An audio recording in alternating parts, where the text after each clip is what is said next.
السلام عليكم ورحمة الله وبركاته.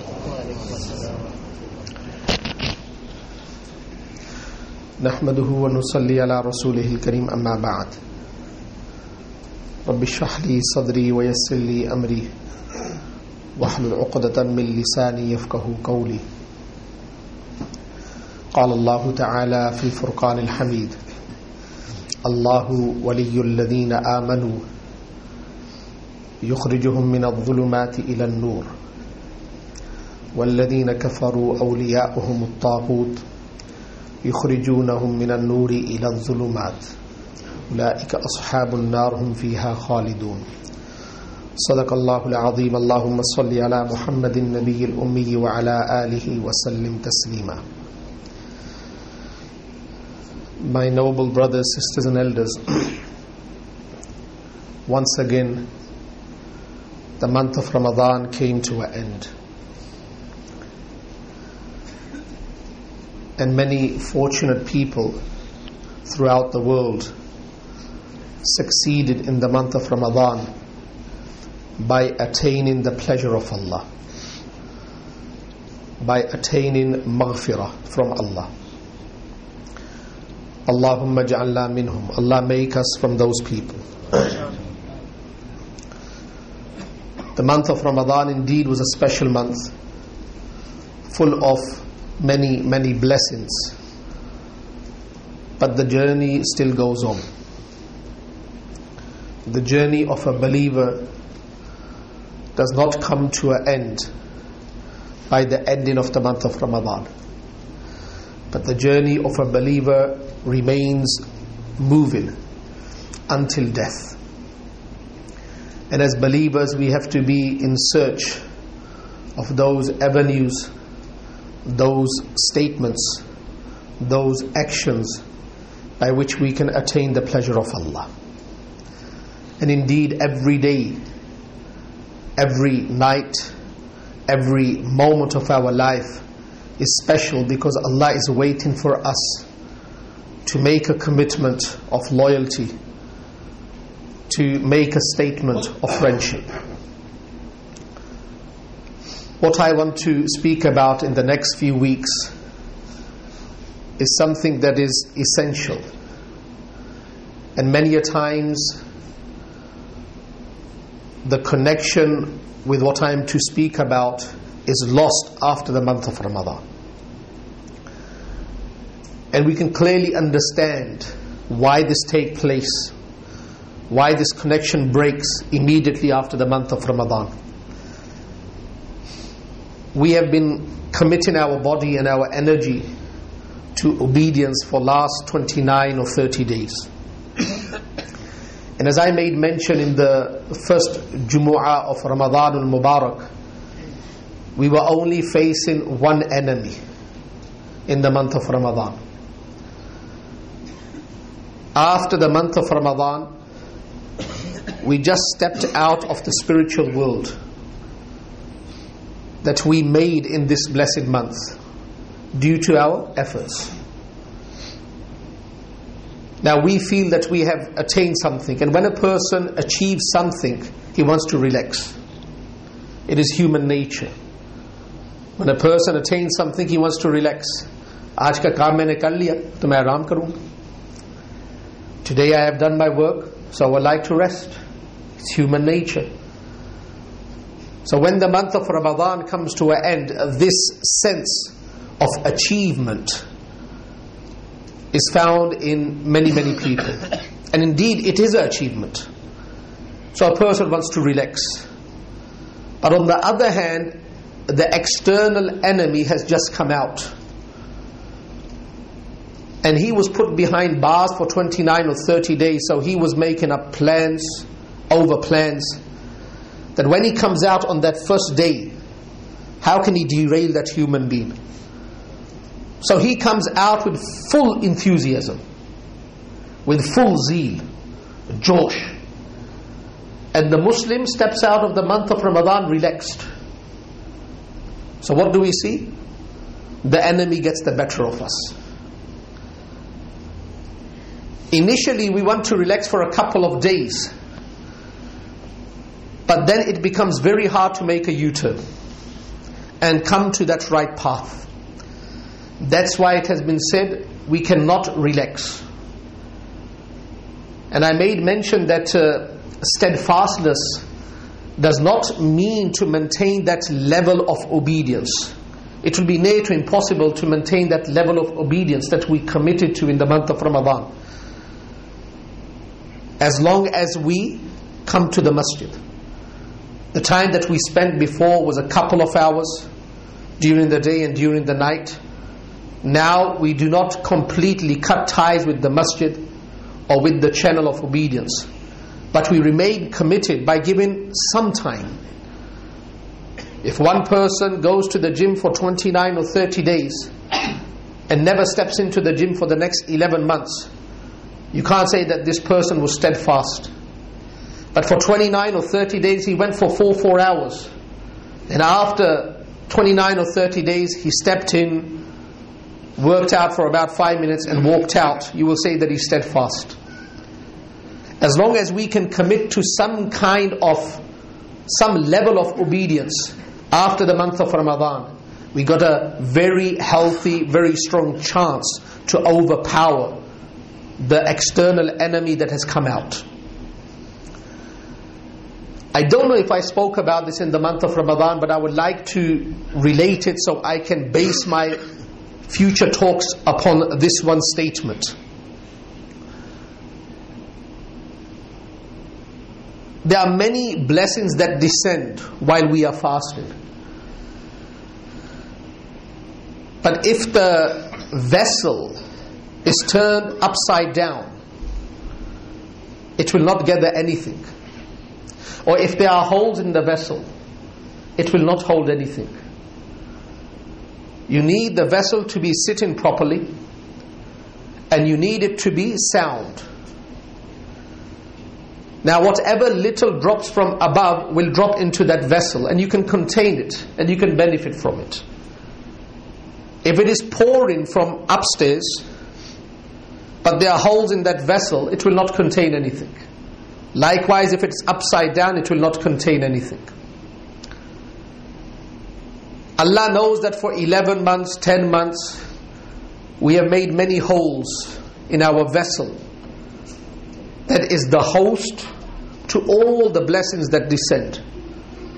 The first station where the blessings descend is the heart. And then the blessings are distributed in the entire body. Allah knows that we have made many holes. And some vessels, meaning some hearts, are upside down. أو أشد قسوة, harder than a rock. Harder than a rock. So what happens? We see the pattern in the month of Ramadan that before we enter the day and we empty our stomach and we free ourselves from the temptation of our carnal desires, Allah lubricates that vessel with Iman, with Nur.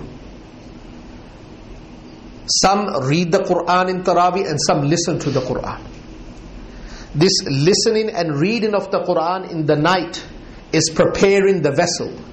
It is the maintenance time. It is the maintenance time. It is preparing that heart. Some hearts that are upside down, it is tilted them to be in a correct position. Some hearts that have holes, it is filling those holes. So the listening of the Quran, the reading of the Quran is for that purpose. Now when the heart becomes sound, the vessel becomes sound and is in a correct position, we take sahri and we start the endeavor, the sacrifice of the day. Now whatever blessings descend can sit in that heart. So if we analyze the month of Ramadan, whatever blessings were sent down or whatever blessings we sustained were due to the Quran, nothing else. Shahru Ramadan alladhi unzila fihi al-Quran. The month of Ramadan became blessed And Allah looked at this month with favoritism because it is the host to the glorious Quran. And we benefit from this month because the heart becomes sound. And we take in the Quran. And then we benefit during the day. That's why Qiyamul Layl, the recital of the Quran in Taraweeh, all takes place at night. And that's why there's a hadith that Imam Hakim has made mention in Mustadrak Hakim, reported by Hazrat Abu Dharr Ghaffari radiyallahu ta'ala anhu. إِنَّكُمْ لَا تَرْجِعُونَ إِلَى اللَّهِ بِشَيْءٍ أَفْضَلَ مِمَّا خَرَجَ مِنْ يَعْنِ الْقُرْآنِ. There's nothing that facilitates nearness to Allah Rabbul Izzat better than that which comes directly from Allah. Yani, meaning the Quran. And that's why the Prophet said, تَبَرَّكْ بِالْقُرْآنِ فَإِنَّهُ كَلَامُ اللَّهِ وَخَرَجَ مِنْ. تَبَرَّكْ بِالْقُرْآنِ, that seek barakat, attain barakat and blessing from the Quran. Why? فَإِنَّهُ كَلَامُ اللَّهِ. This is the speech of Allah.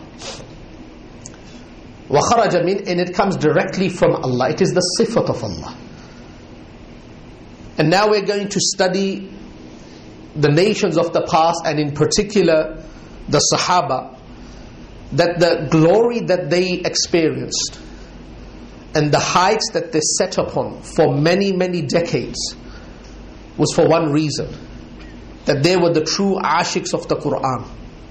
They were the lovers of the Quran. Not only reading the words, but allowing the meaning between the two lines to soak into their soul. And then allowing the injunction and the dictates of the Holy Quran to regulate and dictate every moment, every second, every step of their life. And for that reason, they didn't have many libraries. They didn't have the material that we possess nowadays. But what they attain in a very short time has become a far distant dream for the Muslims of modern time. It has just become like a dream. Ye kaise ho gaya? Because their maqsad in life was the Quran. Hazrat Rabi bin Amir radiyallahu ta'ala an. And if you really want to understand the statement of this noble Sahabi, you have to place yourself in the shoes of Hazrat Rabi bin Amir and think about the environment in which you stand. He is standing in front of Kisra, the ruler of the Persian Empire. It is just like standing in front of a superpower. It is standing in front of a superpower. And standing there alone, without any material, without any apparent force and might, knowing that the person that you are to speak to, the message that you are to convey, is disliked by him, it is not approved by him, and knowing that I may not step out of this room alive. And to impress Hazrat Rabi bin Amir, the whole arena has been adorned. People are standing to the right and to the left, and dunya is on display. Material is on display. And this one person walks in without any fear. La ilaha illallah, la mukhawwaf illallah. No fear of anyone but Allah. And Allah reward Hazrat Rabi bin Amir radiyallahu ta'ala an, that in a few words he made it very clear why you and me have been sent in this world. In a very short, concise statement, he made mention why we have been sent. If we depart from this statement that Hazrat Rabi bin Amir related to Kisra, then we will be doomed. Then there will be no shelter for us. There will be no glitter and glow for us. There will be no sakoon. So when he was standing there, Kisra said, "Why have you come here? Why have you come here? Do you want this country? Do you want the wealth that we possess? Do you want the women? What do you want? Why have you come here? You have traveled through the forest. You have traveled over water. You have traveled through the jungles. You have left your families behind. Why have you come here? Now he was an ambassador of Allah. He had understood why he was sent in this world. So the statement that he relates, projects, translates, it's a mutarajjim of his maqsad. جئنا لنخرج العباد من عبادة العباد إلى عبادة رب العباد. Such a strong statement. جئنا لنخرج العباد من عبادة العباد إلى عبادة رب العباد. I have been sent here. Not that I have come here. I have been sent. I have been sent by Allah. خُذْ نِيَا. I have not come myself, meaning on my own accord.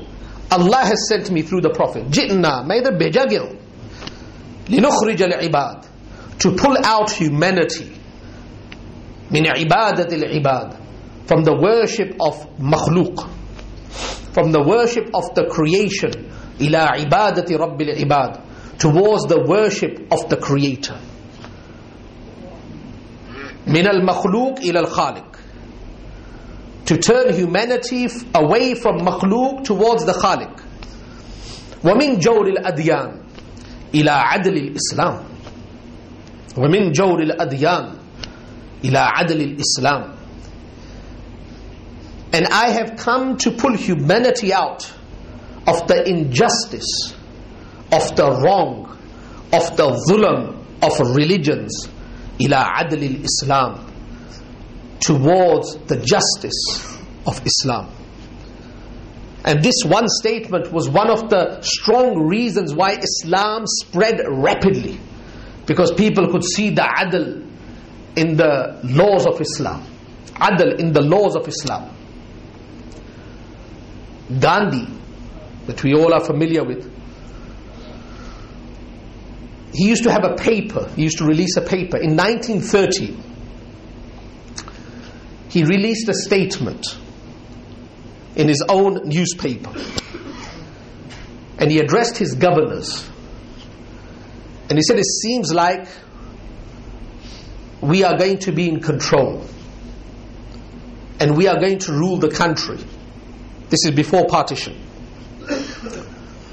But I want to give you advice, and this is addressed to the governors, that if you want to succeed, study the life of Abu Bakr and Umar.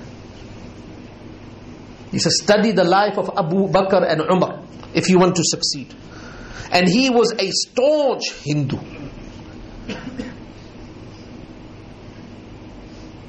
But his statement in itself is a clear evidence and proof of the haqqaniyat and the truth of Islam. If you want to succeed, these are the people that are your role models. And this is what Rabi bin Amir said, وَمِن جَوْرِ الْأَدْيَانِ إِلَىٰ عَدْلِ الْإِسْلَامِ. People are being persecuted. They are facing hostility. They are surrounded by anxiety. I want to pull them out of all this. I want to give them a replacement. And that is the adl of Islam. That is inclusive to tranquility, sakina, peace, happiness, joy. Everything that a person desires. وَمِنْ ضِيقِ الدُّنْيَا إِلَى سِعَةِ الدُّنْيَا وَالْآخِرَةِ. Person has confined himself to being successful in this world. Hazrat Rabi bin Amir said, ضِيقِ الدُّنْيَا, this world is very narrow.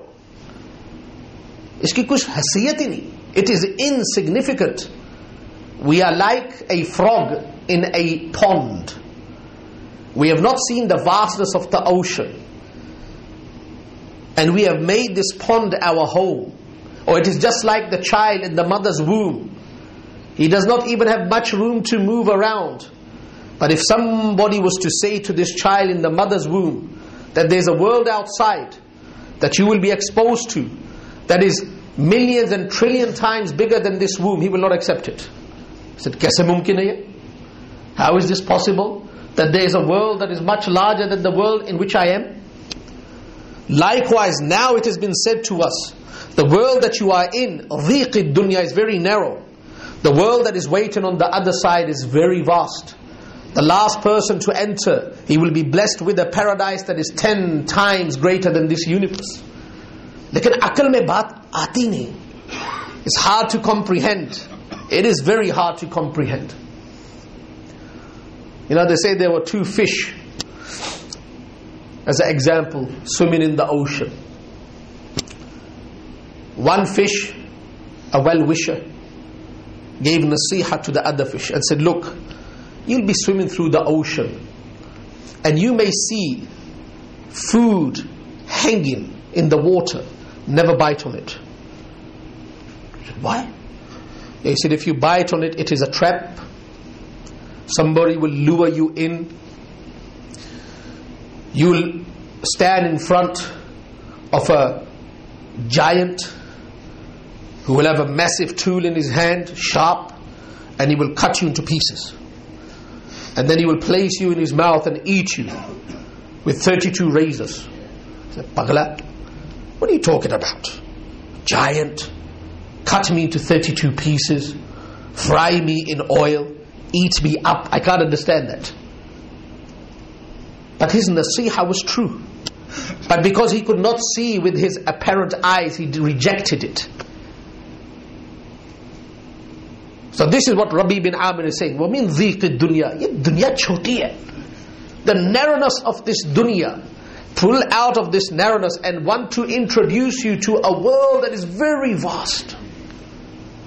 Introduce you to a world that is full of blessings, where dreams are fulfilled. This is the maqsad why I have come to this country. This is the maqsad why we have come to this country. This is the maqsad why we have come in this world. If there's any other maqsad that overtakes this maqsad, then we have abolished, abandoned our maqsad of life. And this maqsad cannot be achieved if we commit to ibadat for 1 month. This requires a continuous endeavor, a continuous effort. Day in, day out, the mind is running, the mind is working. A person is thinking, how can I change the life of this person that I have come across? What can I do to better myself? What can I do to better the environment? As I made mention in Ramadan, hum lene ke liye nahi aaye, hum dene ke liye aaye. We have not come here to take in this country. We have come here to give. If we are going to take material and in lieu we are not going to give spirituality, hum bakhil hai, we are misers, and Allah does not like a miser. We are sakhi. What we believe to be true, what we believe is the channel to salvation, to success, we want to share it with humanity. Indeed, there are different ways of sharing this. So the Sahaba, as I made mention, who were the Juhalai Makkah, became Uqalai Alam. Listen to my words. Sahaba who are Juhalai Makkah became Uqalai Alam. Sahaba who were the ignorant people of Makkah, a town, a city that did not attract the attention of the superpowers. Think about it. If there's anything that a mighty knows of, he will show some interest, as we see nowadays. When the mighty know that there's something that is valuable, they will show interest. They will start to make up their plans to make an entry. The superpowers of the time had no interest in Makkah, because apparently they could not see any benefit. It's a barren land, surrounded by dark mountains, dry, dusty and hot. Kya milega yahan se? No interest in it. And when they used to analyze the life of the people, they used to consider them to be juhala, ignorant people. What are we going to do in this town? But in a very short time, by the effort of one person, by a set of laws that was sent from above, these people became the role models of humanity. They became the statesmen, the leaders of humanity, and they are still the leaders till today. And whatever we desire and whatever we wish, if it comes any close to what the Sahaba achieved, we will be satisfied. Anything close to what they had achieved. But how did they achieve this? The Prophet of Allah said to Hazrat Abu Bakr Siddiq that on the day of judgment, when Allah will ask me that you have made shafa'at to start the hisab kitab, the accounts. Allah will say to the Prophet of Allah, present your first person who can give me an account of his life. The Prophet of Allah said, I will present Abu Bakr. This was told to the Prophet, to Abu Bakr. Abu Bakr said, oh Prophet of Allah, why are you going to present me? As Abu Bakr Siddiq was only 2 years younger than the Prophet of Allah. So when the Prophet of Allah claimed to be a prophet, he was 38 years of age. And when the Prophet passed away, he was 61. When Abu Bakr passed away, he was 63. The same number that the Prophet of Allah lived in this world. He said, oh Prophet of Allah, I only committed a very short lifespan, time span of my life to the obedience of Allah. Most of it is in jihalat. But what did the Prophet of Allah say to Hazrat Abu Bakr Siddiq? Whatever time you spent, you made it quality. And because of that quality, you have surpassed the angels. And I feel confident that you will stand in front of Allah. And when Allah asks you, what did you do with your life? You will have the deeds to support you, the iman to support you. And because of what you will present, Allah Rabbul Izzat will favor you. And this favoritism will not stop at that station, because favoring you, showering you with His mercy, He will shower everyone to come that follows. But what was the main feature that changed the life of these people? What was it? If we want to know of what it was, in a few words, it was the ishq of the Quran. You know, Hazrat Umar, when he used to read the Quran, he used to say, Hada kalamu Rabbi. You know, we can't really comprehend, we can't really understand what Hazrat Umar is saying. He used to say, Hada kalam, ye mere Rabb ka kalam hai. You know, even in Urdu it's very strong. Ye mere Rabb ka kalam hai, Hada kalamu Rabbi. This is the speech of my Lord. Allah ka kalam hai. And with that feeling he used to read the Quran. Why won't it bring a revolution? Why won't it change the soul? Why won't it break the clouds and shatter the clouds of darkness that is surrounding the heart and the soul? When a person will read the Quran with that love, with that desire, with that concept that this is the kalam of my Rabb. As I made mention before, these few weeks will be dedicated to the glorious Quran. But before we conclude, I would like to say to all the noble brothers and sisters that are listening, do not allow the vessel to be damaged. Indeed, what we look at, what we listen to, what we taste, what we grasp, when we walk, these actions that are not desired by Allah, damages that vessel. But if a person is working in the heat and his skin is damaged, before he goes to sleep, what does he do? Cream lagata hai. Puts ointment, Vaseline on his face. Now you can put Vaseline before going to sleep, or when you wash your face in the morning, you can place Vaseline or an ointment on your face. Indeed, we are not angels. We make mistakes. We are going to see things that will damage the vessel. We are going to hear things that are going to damage the vessel. We are going to think about things that are going to damage the vessel. But why shouldn't we treat that vessel? Every night before going to sleep, or every morning before Salatul Fajr, after Salatul Fajr, read a bit of the Quran. Display the ishq that you have for the Quran, the love that you have for the Quran. And you will see that after a few weeks or a few months, you will start to feel some kind of energy, some kind of pull within. You will start to taste the sweetness of the recitation. At this time, at this certain moment when we read the Quran, it is like a burden. Mazaniyata. We don't enjoy it. But once we read this continuously, it will make the heart healthy. It will fill in the holes. It will make the position of the vessel correct. And now whatever little drops from above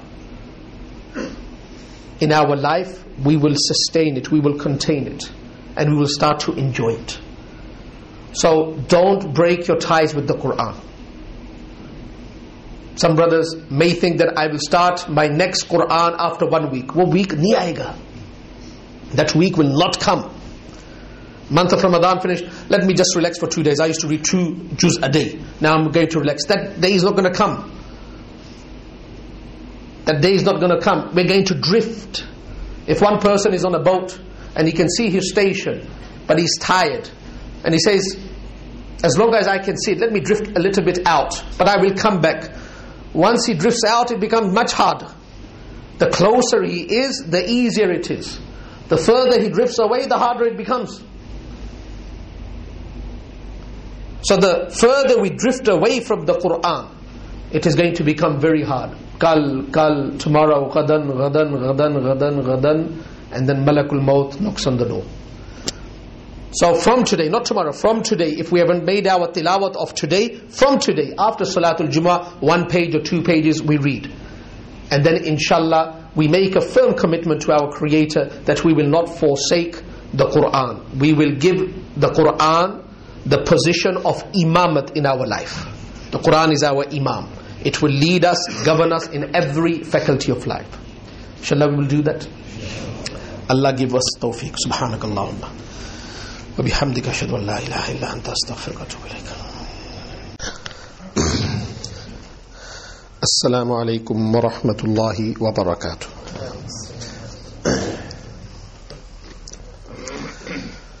Nahmaduhu wa nusalli ala rasulihil kareem, amma ba'd. Rabbi shrah li sadri wa yassir li amri wahlul 'uqdatan min lisani yafqahu qawli.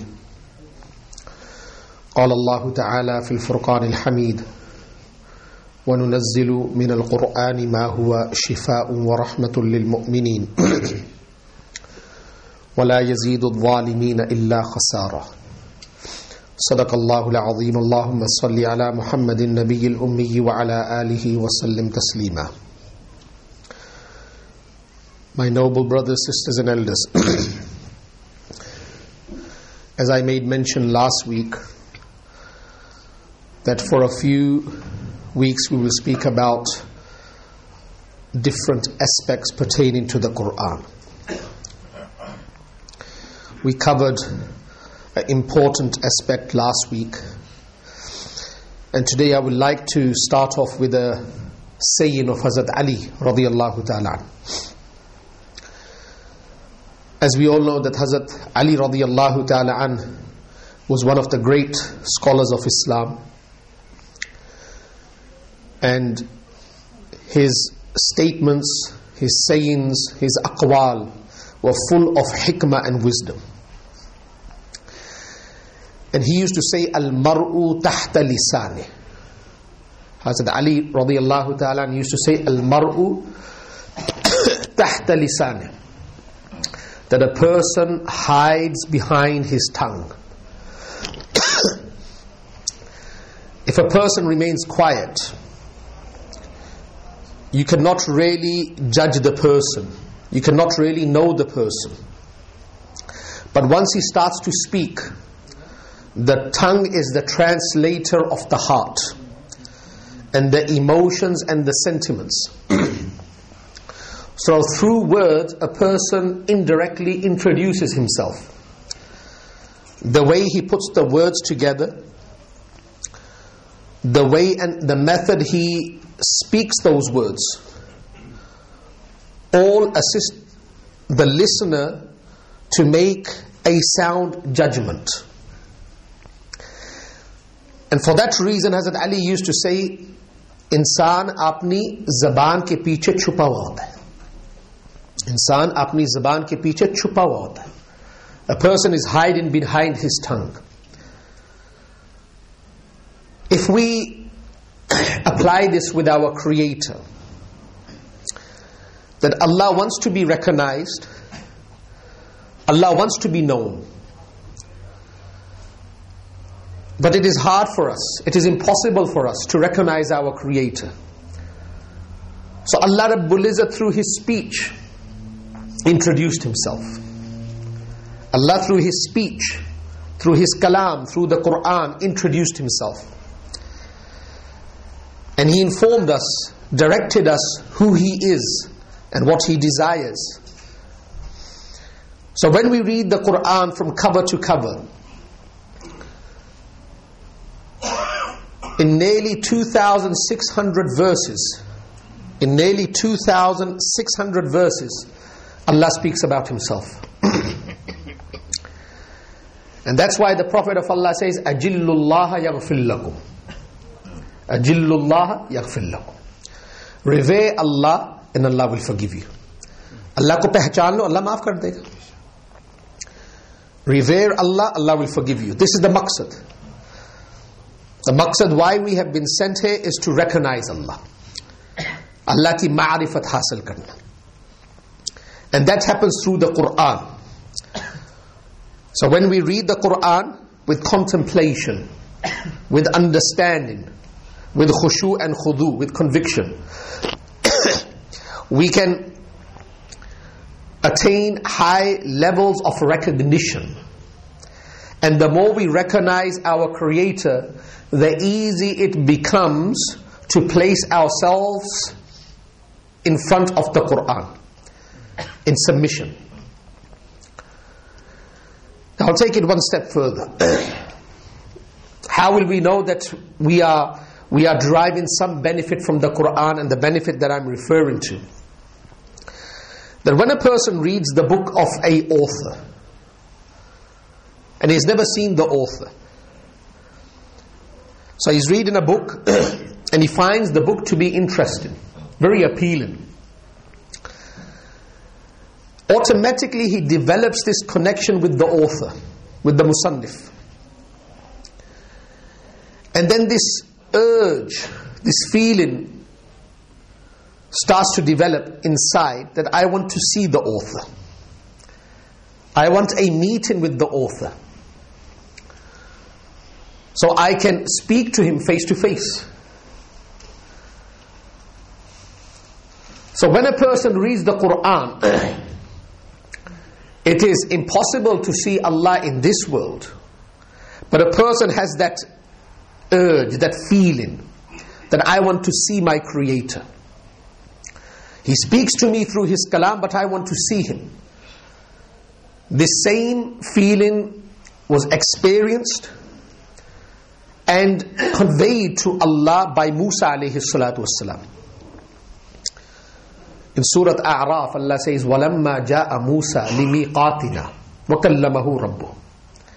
When Musa alayhi salatu wassalam came to the appointed place, Allah spoke to him. قَالَ رَبِّي أَرِنِي أَنظُرْ إِلَيْكَ. As a Musa alayhi salatu wassalam, because he had spoken to Allah, Allah had spoken to him many a times, but Allah did not reveal Himself. Now he was burning within to see Allah. So he said, Oh Allah, arini anzur ilayk. Oh Allah, I want to see you. Allah said, Lan tarani. You do not have the power to see me. Walakin انظر إلى الجبل فإن استقر مكانه. But this Jabal-e-Zubayr that is standing, Look at Jabal Zubayr. If Jabal Zubayr remains in its station after I appear on this mountain, and the Prophet of Allah, the hadith is in Tirmizi, appeared to the tip of the finger, so little, and this is just an example. If that stands in its position, you'll be allowed to see me. فَإِنِ اسْتَقَرَّ مَكَانَهُ فَسَوْفَ تَرَانِي فَلَمَّا تَجَلَّى رَبُّهُ لِلْجَبَلِ جَعَلَهُ دَكَّا وَخَرَّ مُوسَى صَعِقًا. The mountain collapsed and became dust. The mountain collapsed and became dust. Hazrat Musa alayhi salatu wasalam became unconscious. He was looking at the mountain. Allah appeared to the tip of a finger upon the mountain. The mountain collapsed, became dust. Hazrat Musa alayhi salatu wasalam, Jalilul Qadr Nabi, great Nabi, he became unconscious. فَلَمَّا أَفَاقَ, when he regained his senses, he said, Subhanak, glory be to Allah. Tubtu, I make tawbah that I put this request forward. Wa ana awwalul mu'minin, and I'm the first believer. Wujuhu yawma idhin nadhira ila rabbiha nadhira. Some faces on the day of judgment will be nadhira, shining, radiant. Ila rabbiha nadhira. Why? Because they will be looking at their Lord. وَوُجُوهٌ يَوْمَئِذٍ بَاسِرَةٌ, and some faces will be basira, frowning, sad, dark, gloomy. Because the radiant beams of Allah will not shower upon these people. The ijazat will not be given to them. So when a person reads a book, he wants to see the musannif. He wants to see the writer. Now the Quran is the kalam of Allah, and Allah is the musannif of this kalam, the author of this kalam. And when we read the Quran with contemplation, the desire should be there that we want to see Allah. And for that reason, Allah has invited us to a certain guest house. Wallahu yad'u ila daris salam. This is the guest house, Mehman Khana. Wallahu yad'u ila daris salam. Allah says, I invite you to the house of peace. Now, Allah knows that a mu'min has been reading the kalam, he wants to see me. And then Allah says, وَلَكُمْ فِيهَا مَا تَشْتَهِي أَنفُسُكُمْ وَلَكُمْ فِيهَا مَا تَدَّعُونَ. Whatever you desire, I will grant it. And this desire will be with us in this life for so long, or it should be there with us for so long. So when we go into Jannat, we say, oh Allah, we want to see you. If we make it into the Mehman Khana, the guest house, Allah will reveal Himself, as made mention in Surah Qiyamah. So this journey of being in that majlis where Allah will reveal Himself starts with reading the Quran with contemplation. The ta'alluq with Allah cannot develop without reading the Quran. Allah has introduced Himself through the Quran. And not by only reading the words, but understanding what Allah is saying. And that's why Allah has put each one of us on a mashaq, on a practice, to develop that belief that we are seeing Allah. And I want you to register what I'm saying to mind today. In the Chore, this is the gist of many, many topics that I'm putting together. When Hazrat Jibreel alayhi salatu wasalam came to the Prophet of Allah in a disguised form, and he asked many, many questions, known as Hadith Jibreel. And he said, Mal ihsan? What is ihsan? And ihsan lexically means to perform a virtuous deed in the best method. किसी काम को अच्छे तरीके से करना, this is ihsan. lexically. And the Prophet of Allah said, أَن تَعْبُدَ اللَّهَ كَأَنَّكَ تَرَاهُ فَإِن لَمْ تَكُنْ تَرَاهُ فَإِنَّهُ يَرَاكَ. To worship Allah as you are seeing Him. This is the mashaq of the Quran. The more a person reads the Quran, the more he will develop this. Because that feeling that he has attained by reading the Quran does not switch off. Once he reads the Quran or completes the Quran, it remains with him wherever he goes. May he be in salah, may he be outside the salah. So it is worshipping Allah as you are seeing Allah. Now if we turn to the verse in Surah Yusuf and then relate it to one or two incidents that took place in the life of the Sahaba, you can clearly understand the power of this message that I am trying to convey. فَلَمَّا سَمِعَتْ بِمَكْرِهِنَّ. When Zulaykha heard of the accusations that the ladies of Egypt were making, أَرْسَلَتْ إِلَيْهِ. She sent for them. She said, right, invite them all. وَأَعْتَدَتْ لَهُنَّ مُتَّكَأً. And she prepared a banquet, a lavish meal, a feast. وَآتَتْ كُلَّ وَاحِدَةٍ مِّنْهُنَّ سِكِّينًا. And she placed in the hand of every female a knife. وَقَالَتْ اخْرُجْ عَلَيْهِنْ. And she ordered Yusuf alayhi salatu wasalam to come out. فَلَمَّا رَأَيْنَهُ أَكْبَرْنَهُ. So when these ladies saw as a Yusuf alayhi salatu wasalam, they exalted him. They elevated him. And in their astonishment, in their amazement, قَطَّعْنَ أَيْدِيَهُمْ. They cut their hands. Without, and we can read between the lines the message, without feeling pain. Because if they cut their hand and felt the pain, the cry after cutting the hand would have been mentioned. But it has not been mentioned. The immediate statement of the ladies after cutting the hand is وَكُنَّ حَاشَ لِلَّهِ مَا هَذَا بَشَرًا.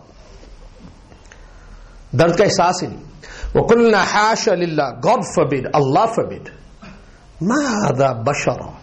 They are bleeding. مَا هَذَا بَشَرًا. This is not an insan. In hada illa malakun kareem. This is a noble angel.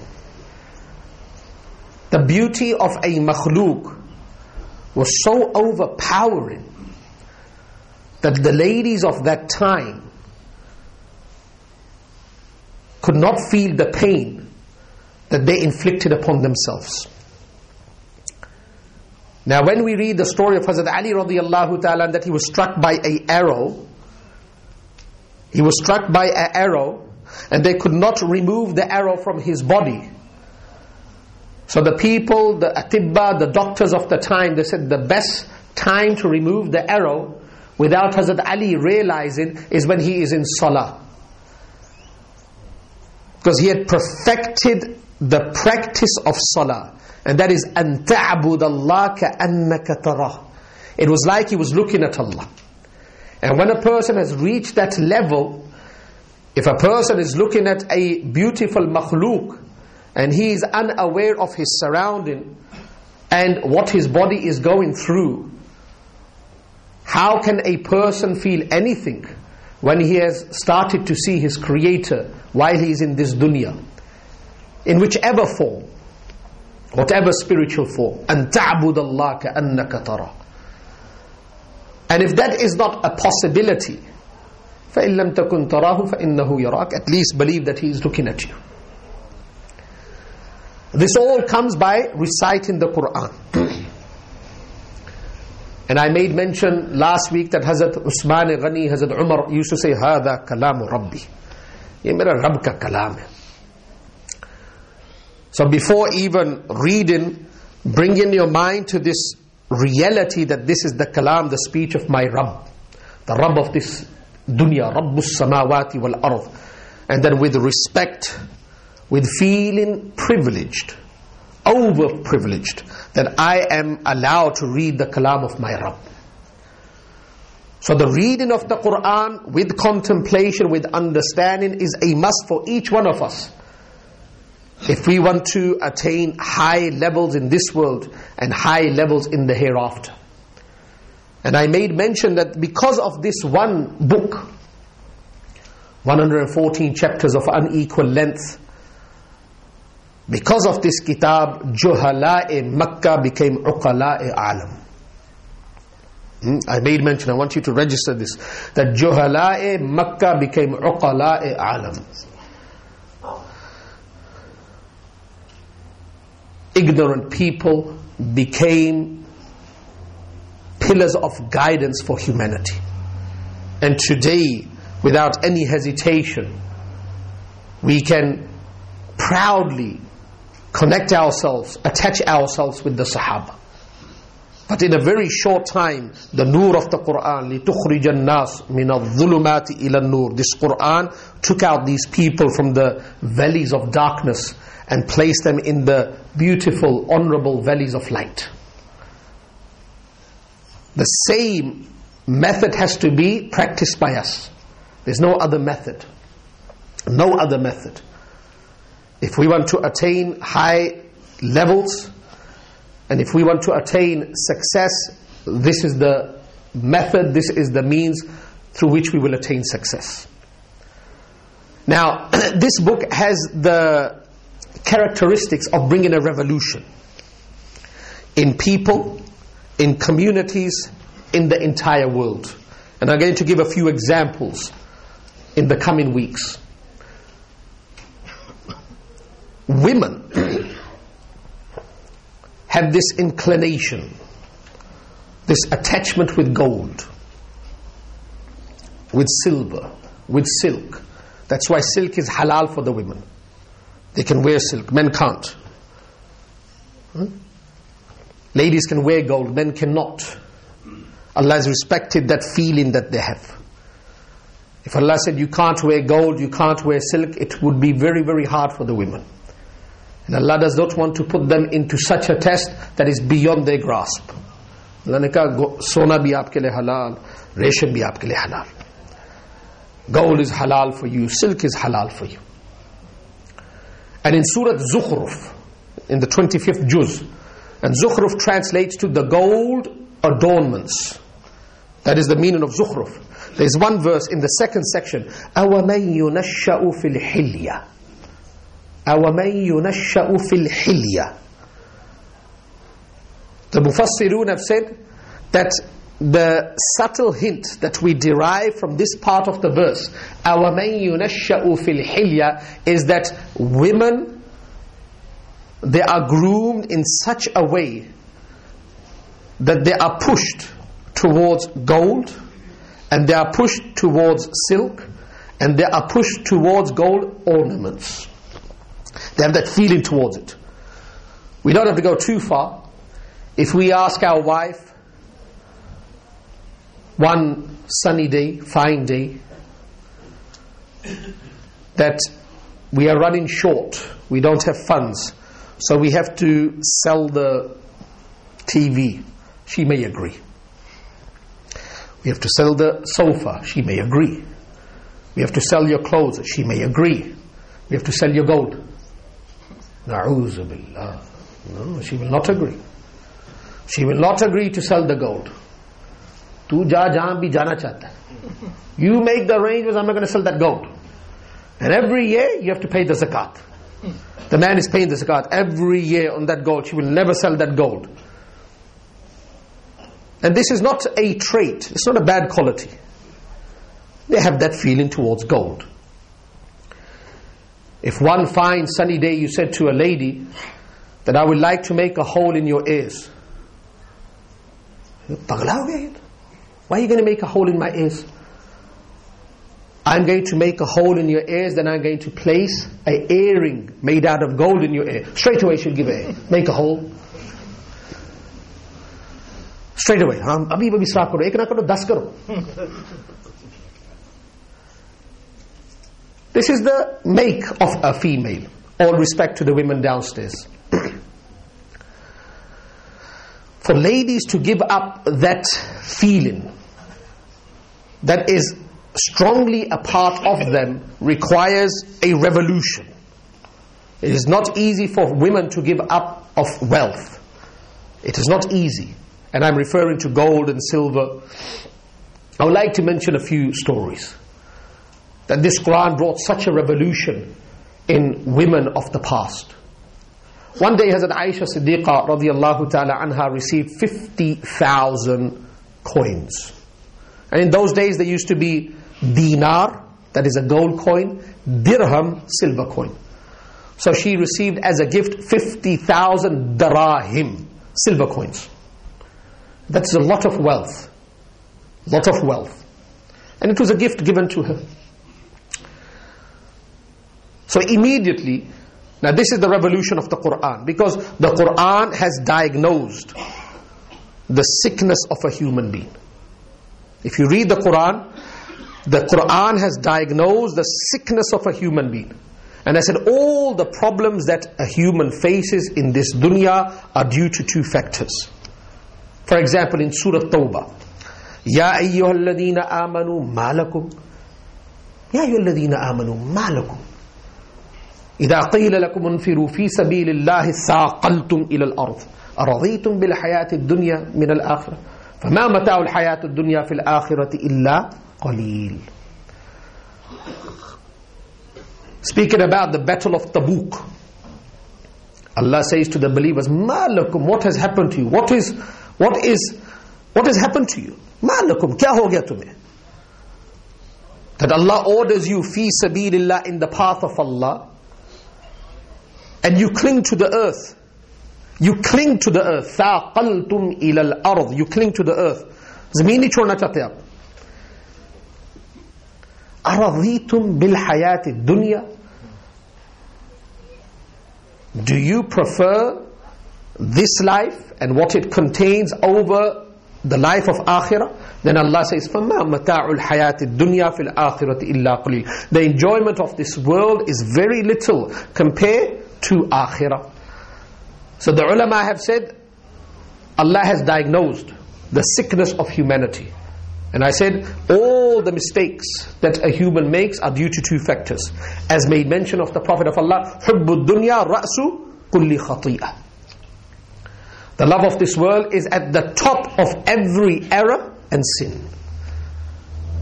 One is the love of this dunya, and second is heedlessness to the life to come. To forget akhirah and to love this world. But these two are connected, these two sicknesses. Once a person becomes infatuated with this world, he forgets akhirah. So the Quran brought a revolution. In which sense? It took out that love of the dunya. They lived in the dunya without the love of this dunya. Hazrat Aisha Siddiqa receives how many silver coins? 50,000. So immediately she calls a servant. And she says, make an announcement. Make an announcement. And start to distribute. Now if the husband is alive, you know that you have somebody to support you. Hazrat Aisha Siddiqa had no children. The Prophet of Allah has passed away.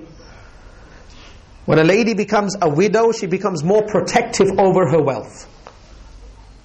Because there's no one to provide. So Aisha Siddiqa radiyallahu ta'ala anha, this is after the demise of the Prophet of Allah, after the departure of the Prophet of Allah. She says to this servant, make an announcement outside. The announcement is made. All the poor people, the orphans, the widows, they started to come to the house of Hazrat Aisha Siddiqa radiyallahu ta'ala anha, and this wealth is being distributed. It is being dispersed. When nothing is left, to distribute 50,000 silver coins is a task in itself. After everything has been dispersed of. The khadima, she says to Hazrat Aisha Siddiqa, do you know that you are fasting? She says, yes, I know I'm fasting. She said, there's nothing in your house. You don't have anything to break your fast with. You should have kept 1 or 2 silver coins, so you could have bought a bag of dates to open your fast. And Hazrat Aisha Siddiqa said, you should have reminded me, I didn't know. That statement is so strong. When a person is going through hard times, financially he's going through hard times, he doesn't really need a reminder. When a person is going through hard times, you don't need a reminder. But they were so pure in their soul, in their heart, in their thoughts, that whatever circumstances used to surround them, and there were severe circumstances, it did not bother them. It did not control their thoughts and their mind. Knowing that I have nothing to eat in the house and I've suddenly received so much, should be so delighted. But the delight of Hazrat Aisha Siddiqah was in giving all this in charity. And this is a revolution. This is a revolution. No method in the world, no education in the world, no institute in the world can bring a lady to make such a sacrifice. Nothing in the world. If I place myself or you place yourself in that same position, and then suddenly we are given something and then we are asked to disperse of everything, it will be near to impossible. Hazrat Jabir radiyallahu ta'ala an, a very wealthy Sahabi. One day he came to his wife restless. Not restless that they are struck by poverty. Not restless that the children are sick. No. He couldn't sit down in one place. He's walking from one side to the other and he's very restless. So the wife says, "Oh Jabir, what is bothering you?"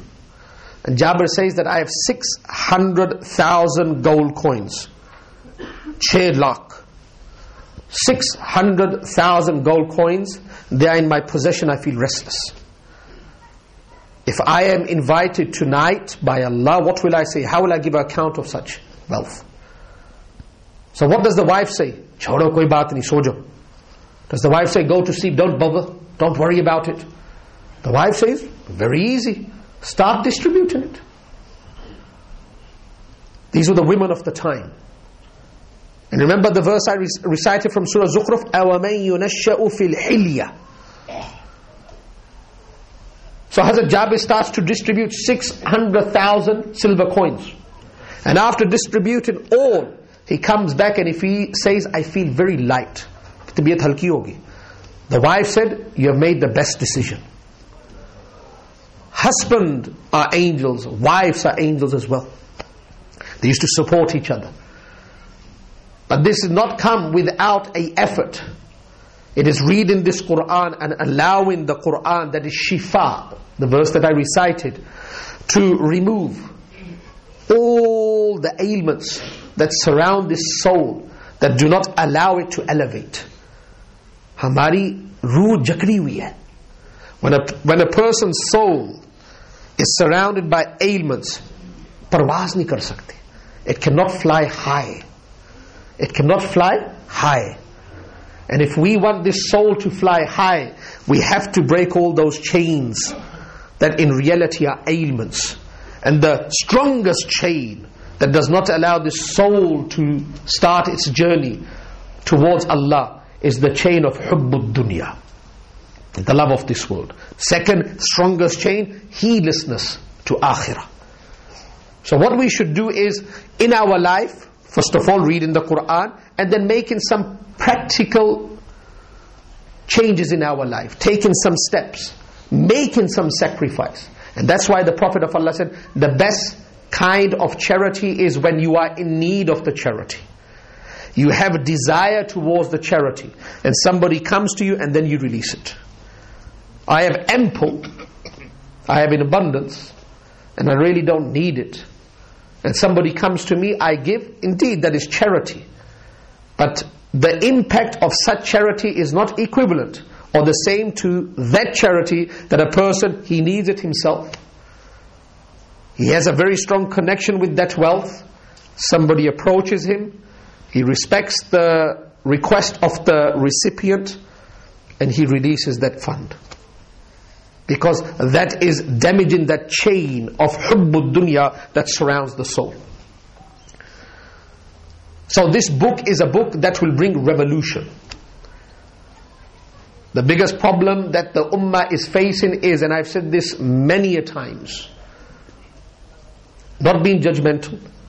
We may be praying from the age of 15, and we have reached the age of 50, 60, 70. You ask yourself, when you travel back home, Ya Allah ka kalam, this is the kalam of Allah. How many times have I read this book from cover to cover with understanding? Allah kya keh raha hai? And I can say without any hesitation, many of us will die without knowing what Allah has said. Completely. Many of us. We may know the translation or the commentary of one or two verses, but the Quran is a complete book. We have to learn from the first to the end. Allah is going to say, I sent a book. Did you understand what the book said? You know, if in the early days, when I went to Pakistan in 82, I was in this village. Somebody invited me there to spend Saturday and Sunday, or you can say Friday and Saturday. And one letter came from England. And there was a grandmother. And I couldn't read very well because I was only 9 or 10 years old when I left England. So the mother said, and I couldn't read Urdu, so the mother said, Ye khat kahan se aaya? So this came from England. And now she opens it and she's looking at it. She can't understand it. She can't read. She can't read Urdu. So the son had sent the letter. She couldn't read. She said, Beta, kya keh raha hai? Son, what is my son saying? I said, Mummy, I can't read this. Auntie, I don't know what this means. So she's running in the entire village. She says, is there anyone who can read Urdu?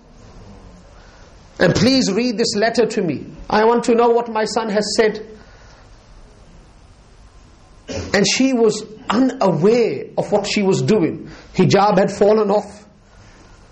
She's running without the thongs, in the dust, trying to find a person. And she was acting like a mad lady. And she did not sit down until she found a person. Then she made that person sit down. Aapke liye pani laun? Should I bring water for you? Do you need anything? Aapke liye roti pakaun? Saag pakaun? And this person who was well educated, and there are not many people that were educated in that town, this person was pampered with hospitality.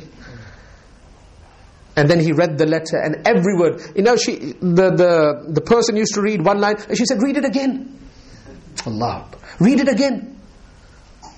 Mother, I just read it. No, read it again. What did he say? She knows what he said, but she wants him to read it again.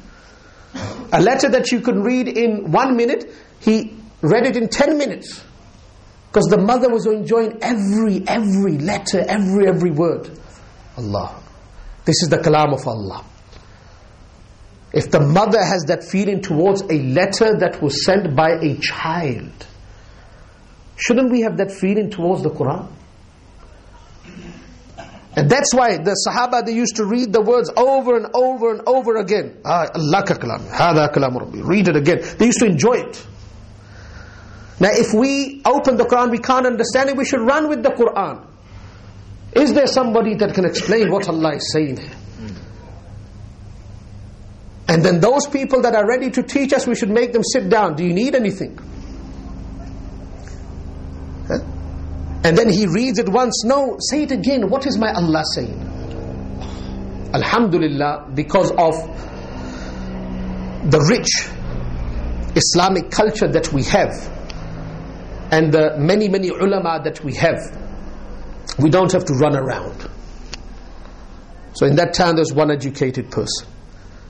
So if we have a program that is conducted for the reason to educate what Allah is saying, at least come to those programs.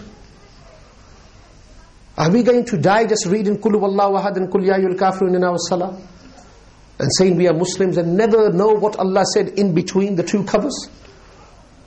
So make an effort to learn what Allah is saying. If we want to be completely content when we depart this world, that we have secured success, it will not come without taking the full prescription. Prescribe yourself to the entire Quran and benefit from the entire Quran with reading, with looking, with touching, with understanding, with contemplation, with implementation. Inshallah, we will do that. Allah give us tawfiq. Subhanakallahumma wa bihamdika ashhadu an la ilaha illa anta astaghfiruka.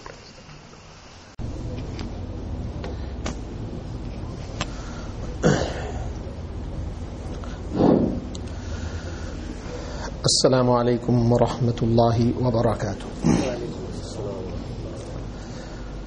نحمده ونصلي على رسوله الكريم أما بعد.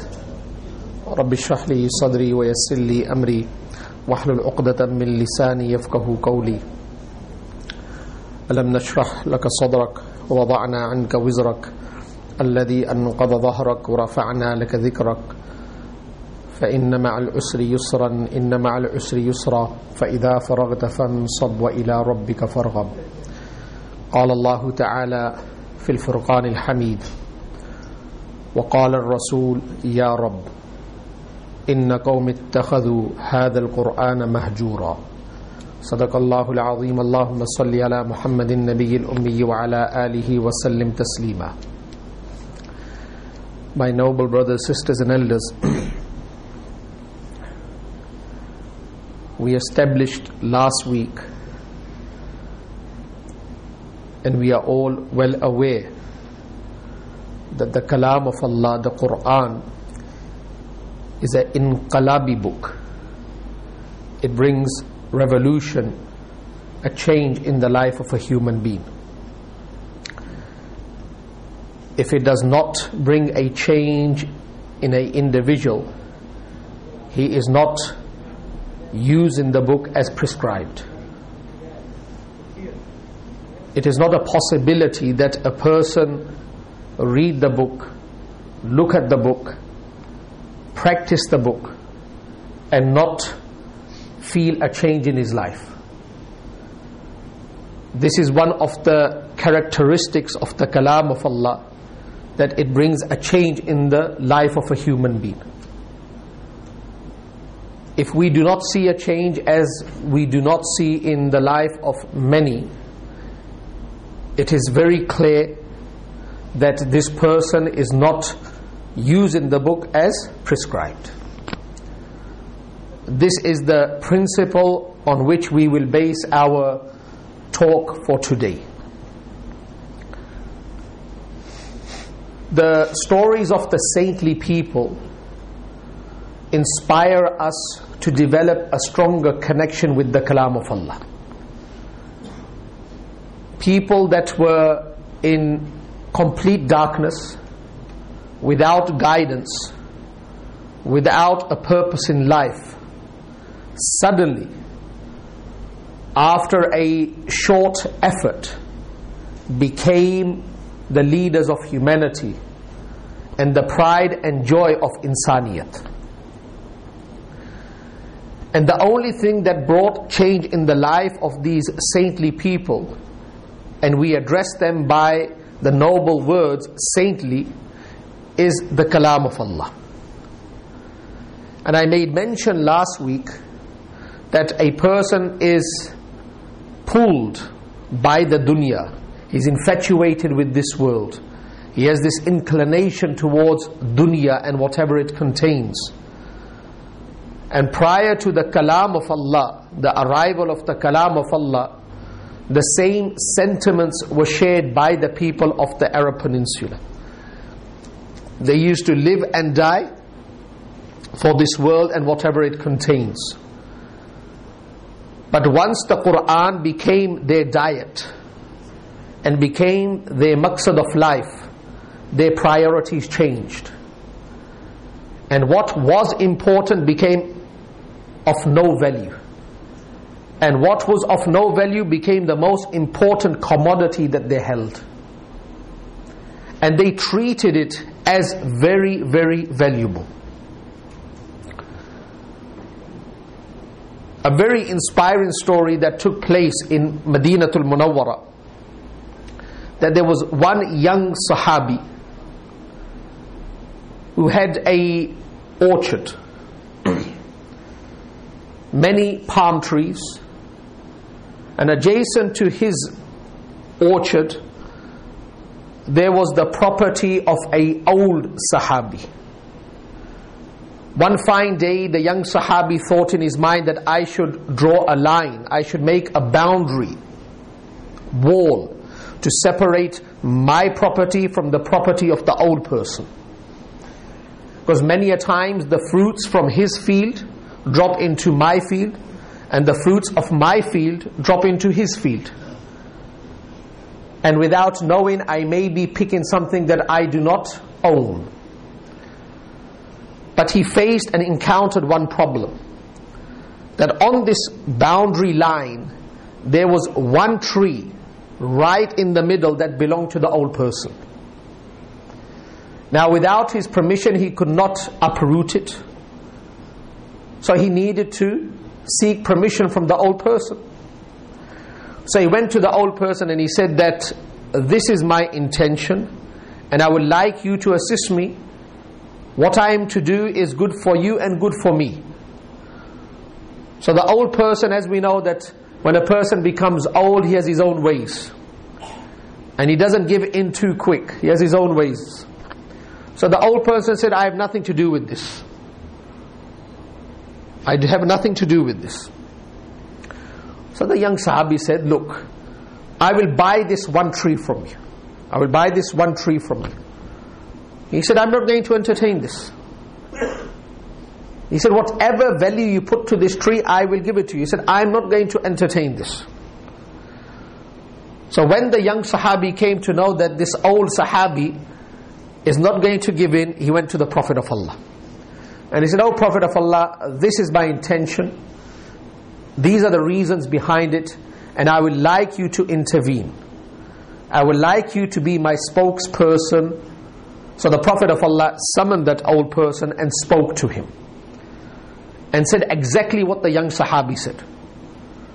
Immediately the old Sahabi, he said, is this a divine command, or is this your mashwara, or is this your advice? The Prophet of Allah said, this is not a divine command, this is my advice. He said, I reject it. If it is a mashwara, I don't accept it. The Prophet asked him the second time, he said, I don't accept it. The Prophet asked him the third time, karrara thalathan, 3 times. He said, I reject it. Now the Prophet of Allah, he said to this old Sahabi, he said, look, if you do sell this one tree to this young Sahabi, I promise you that Allah will give you a tree in Jannah. And this was a statement that clearly indicated that if he does sell this one tree, he will make it into Jannah. So he says to the Prophet of Allah that, oh Prophet of Allah, am I to go to Jannah without that tree? The Prophet said, yes, you're a Muslim, you'll go to that Jannah. He said, one less tree doesn't make any difference. One less tree makes no difference. I will go to Jannah, ek kam drakht mil gaya to kya hua? So he was very, very stubborn. While this discussion was taking place, there was one Sahabi who was a very well-known business person, and Allah had blessed him with abundance, with prosperity. His name was Abu Dahda radiyallahu ta'ala. This old Sahabi, he left. Abu Dahda radiyallahu ta'ala went to the Prophet of Allah and he said, oh Prophet of Allah, this offer, does it still stand? The Prophet said, what do you mean? He says, if I buy that tree on behalf of the youngster, do you promise that Allah will give me a tree in Jannah? Now listen to what takes place now. The Prophet of Allah said, yes, the deal still stands. So Abu Dahda radiyallahu ta'ala an, he went to that old Sahabi and he said that, how attached are you to your field? He said, I'm very attached. How attached are you to the trees, to the palm trees? He said, very attached. I'm very fond of them. Abu Dahda radiyallahu ta'ala said, do you know that in Quba, where the first mosque was established, Quba, I have a field in which there are 600 palm trees. do you know about that? He says, yes, that is a well-known field, a well-known orchard. He said, I am the owner. My name is Abu Dahda. I want to make a deal with you. This deal translates the change that the Quran brought in the life of these people. Every word that the Prophet of Allah uttered was truly, completely accepted. So Abu Dahda radiallahu ta'ala says that one tree that has come in between your property and the property of the young Sahabi, I would like to buy it in lieu of 600 trees. I'll give you 600 trees. My whole orchard is yours. Just give me that one tree. Aankhein khul gayi uski. And Abu Dahda said, as a bonus, inside that field, inside that orchard, I have my own private dwelling that consists of so many rooms. I will give that to you as well. Ajib. So the old Sahabi immediately said, let's sign. The deal was finalized. Abu Dahda radiyallahu ta'ala an, he goes to the door of that orchard in which there are 600 palm trees. And that was the stock of the time. People used to live upon dates. And inside there's a dwelling. It's like a farmhouse. Which person in modern time, on the statement of the Prophet of Allah, will give his entire farmhouse for one tree in Jannah? Jannah to baad ki baat. Haven't seen Jannat yet, but I can see this. It's going to be so hard. So without even entering through the doors, he starts to call his wife. He says, Dahda, from the door. And the wife says, why don't you come inside? He said that I have sold this property to Allah. And I would like you to leave the house immediately with the children. Whatever you can gather and bring the children and come outside. So Dahda radiyallahu ta'ala anha, she says, who have you sold this to? What has happened? And Abu Dahda radiyallahu ta'ala makes mention of what took place. Now the wife, al-mar'atu salihah, tu'inu zawjaha ala diniha. A pious wife is that lady that assists the husband in the matters of deen. The wife says, Aaj to sabse acha karobar kiya aapne. Today you have struck the best deal in your life.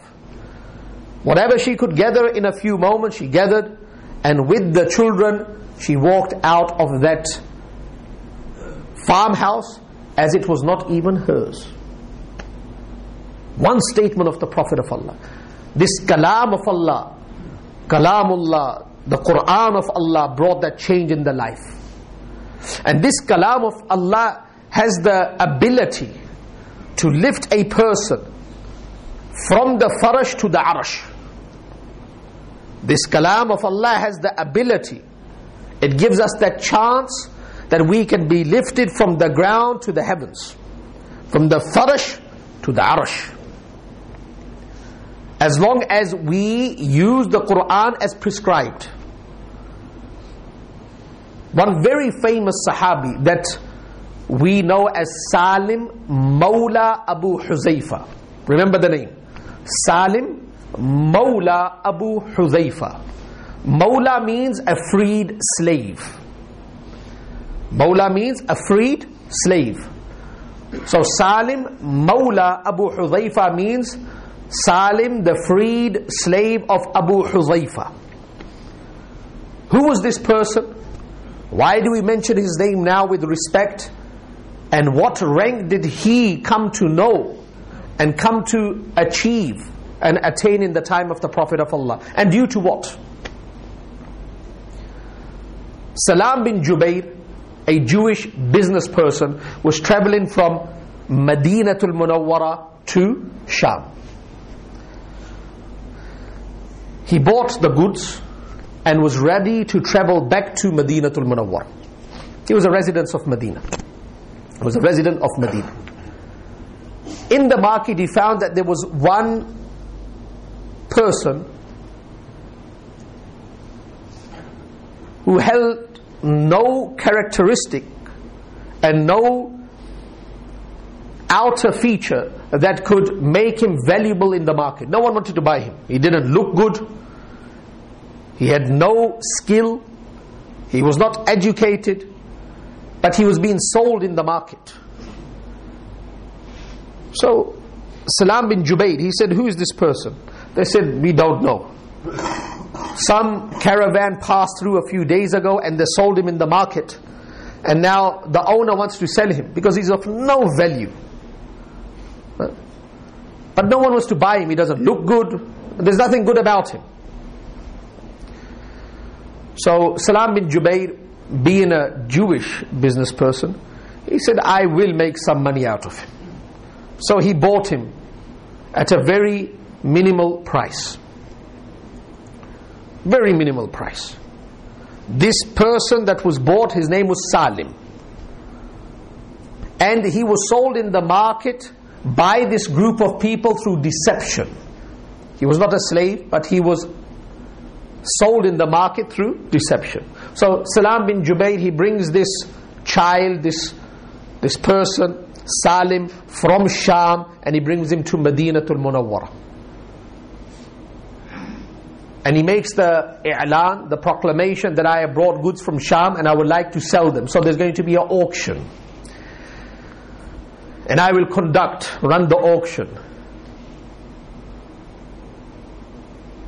Everything with the exception of Salim was sold immediately. No one wants to buy Salim. So Salim is standing there. So Salam bin Jubayd says to Salim that, look, you are my slave. Stand here until you are sold. So Salim said, I stood there for 3 days and 3 nights. No one fed me, but no one bought me. Kuch nahi thi, haqiqat hi nahi thi kuch. He had no value. After 3 days and 3 nights, there was one noble lady by the name of Shabiya. She came to know that there is this one slave that is standing in the streets during the hot day and during the darkness of the night, and he hasn't eaten anything. No one has fed him. So she went, she fed him, and then she went to Salam bin Jubayd and she said to him, how much will you sell this slave for? He said, le lo isko. I bought him for so much, give me exactly the same amount, no more, no less, and you can take him.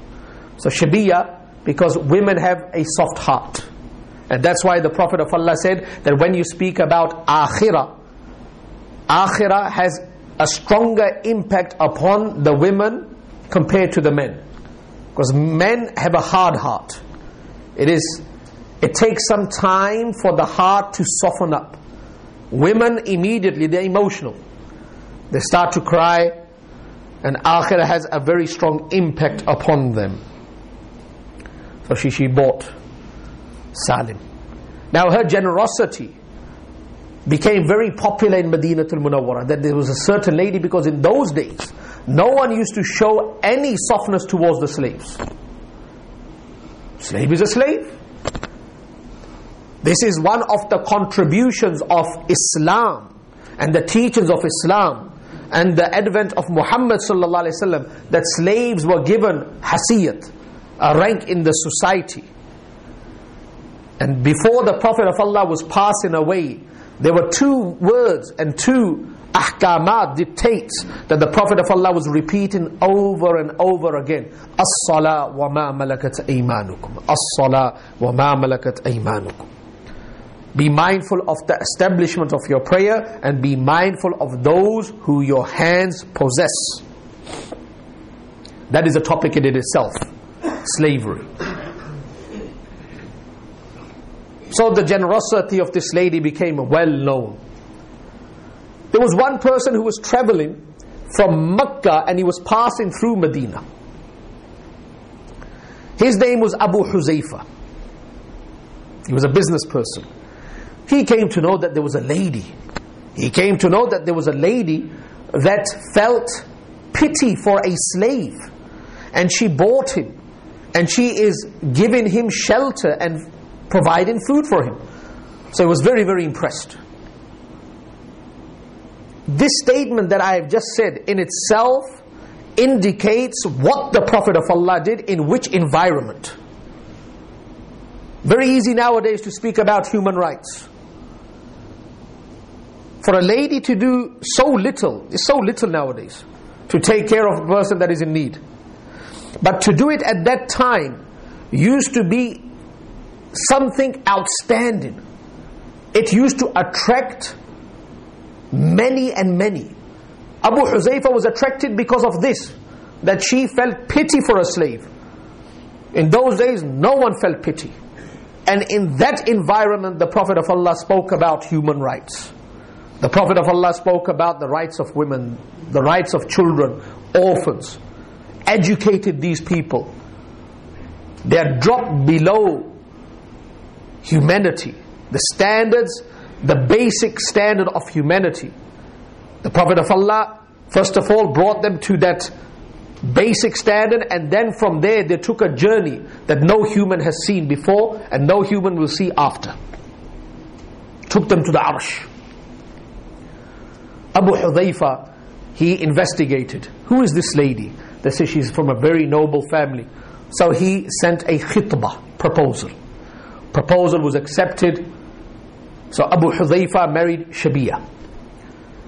And one fine day Abu Huzaifa said, I have to go back to Makkah. These were the days in which the Prophet of Allah had made the claim to prophethood. So Salim is traveling with Abu Huzaifa and Shabiya, and they make it into Makkatul Mukarramah. Abu Huzaifa was a very good friend of Hazrat Usman Ghani, the third Caliph of Islam, because both were business people. One day Abu Huzaifa went to meet Usman Ghani, and Usman Ghani katrare the. He wasn't showing him the same respect, and he didn't feel that same warmth that he felt from Usman Ghani. So they were very clean-hearted people. They said, what's the problem? I can see that you don't want to be with me. Why? He said that my faith and your faith has changed. So he gave him da'wah. Usman Ghani gave him da'wah, and the response of his da'wah was that Abu Huzaifa became a Muslim. Abu Huzaifa became a Muslim. The wife, very intelligent, she became a Muslim. Salim said that my master has become a Muslim, I become a Muslim. Now think about that child that was standing in Sham. No one wanted to buy him. And he comes to Madinatul Munawwara and he stands for 3 days and 3 nights. No one wants to buy him. A lady buys him because she feels pity for him. No hasiyat. No value in the community. But what does Quran do to this child now? Where does he stand before he departs from this world? What was his position in the Muslim community? As I made mention, the Quran is a book of inqilab, revolution. It takes a person from the farash to the arsh. He started to learn Quran, Salim, from the Prophet of Allah. And he was one of the students of the first Islamic institute that we can call nowadays Jamia Sufa. This is the name that I have given. Neither Jamia Azhar, Jamia Ashraf, we can call it Jamia Sufa. One of the students of Jamia Sufa. But this incident takes place in Makkah. One day the wife comes back and she finds that Salim has become a Muslim and he's learning the Quran from the Prophet of Allah, and she comes to know about the reward after freeing a slave. What is the reward? So she says, I free you. Now he starts to cry. He says, I don't want to be freed. He said, if you free me, who's going to take care of me? So the mother figure, she says, I free you, but you can live in this house, under this roof. Hazrat Umar radiallahu ta'ala an says that when the hukum of hijrah came and people started to migrate to Madinatul Munawwara, the Sahaba left well before the Prophet of Allah. The Prophet of Allah was the last to leave from the group that made hijrah.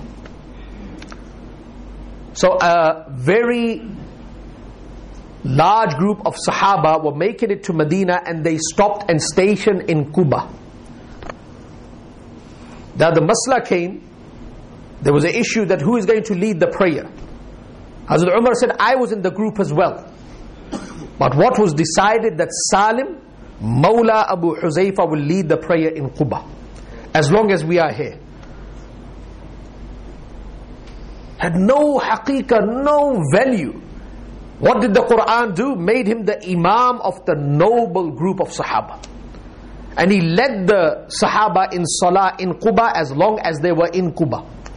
And when the Prophet of Allah arrived in Quba, in Madinatul Munawwara, one day Salim, Mawla Abu Huzaifa, was reading the Quran and the Prophet of Allah was passing through. And he stopped and he listened to the recitation of Salim. The way he was reciting it, the emotions that were clearly apparent in his recitation. And then the Prophet of Allah said that Alhamdulillahi alladhi ja'ala fi ummati mithla hadha. He said, I praise Allah, I glorify Allah, I make hamd of Allah, that He has sent people similar to Salim in my ummah, that read the Quran like this. The most noble is speaking about him. And one day the Sahaba was sitting and the Prophet of Allah said, Inna Saliman shadidul hub lillahi azza wa jal. And when the Prophet of Allah made this statement, all the other Sahaba envied Salim. The Prophet of Allah said, Inna Saliman, indeed Salim, shadidul hub lillahi azza wa jal. He holds strong love for Allah. What I'm trying to say is, the Quran lifted Salim from where? Where did it take Salim? And where is Salim resting now? Radiyallahu ta'ala an. The Quran has the same touch, the same power, but it has to be used as prescribed. If the doctor gives us a medicine and he says take it 3 times and we take it once, and he says take it after food, we take it before food, and the doctor says keep away from this food, and we take that food, and then at the end we say that the medicine didn't work, say, man, it is your fault. You did not use the medicine as prescribed. The Quran, وَنُنَزِّلُ مِنَ الْقُرْآنِ مَا هُوَ شِفَاء. Shifa ruhani, shifa jismani. The Quran is a cure to our spiritual sicknesses, that is well known. And it is a cure to our physical sicknesses as well. That's why they say if you read Surah Fatiha 7 times, in this order, at this time, it will be a cure to this ailment. You read this surah in this fashion, it will be a cure to this ailment.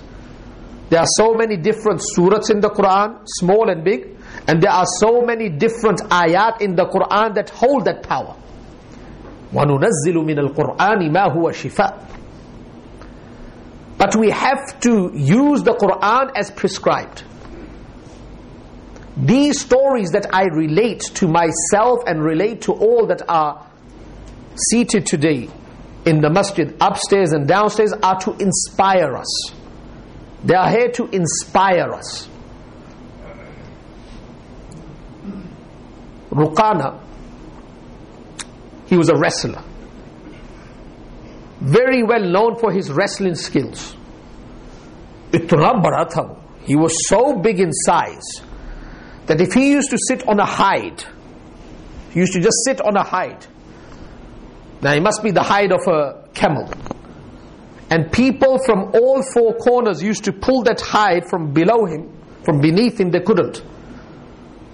The only thing that used to come in their hand is what they were pulling with. The rest used to stay under him. Hiltainita, couldn't move him. And it was well known that he had the power of 1,000 people. And no one had beaten him in the art of wrestling. So one day, he came to know about this message, that there's a certain person claiming that the religion of our forefathers is false. And he's claiming to a new religion. And he's claiming to be the Prophet of Allah. So Ruqana goes, directly to the Prophet of Allah, and he says, I have heard that you are making a claim that the religion that we have been following for centuries is false. And you have come up with a new religion and you're saying this is the divine religion. The Prophet said, what you have heard is correct. So he said, look, I don't understand any language. I'm not an educated person. I know the language of wrestling. So if you can beat me in the arena, I will accept what you say. And he was so confident, overconfident, that in a few moments, I'll put the Prophet to the ground. It is a book of inqilab, revolution. It gives a person the power and the strength. Physically, we are not stronger than others. Physically, we are not stronger than others. Overall, if we look, we find them to be fitter than us. The exercise that they do early in the morning, at that time we are in the beds. Our food is much more rich than the food that they eat. उनका एक मकसद है ना, हमारा भी एक मकसद है. So we cannot compete with them in the physical strength.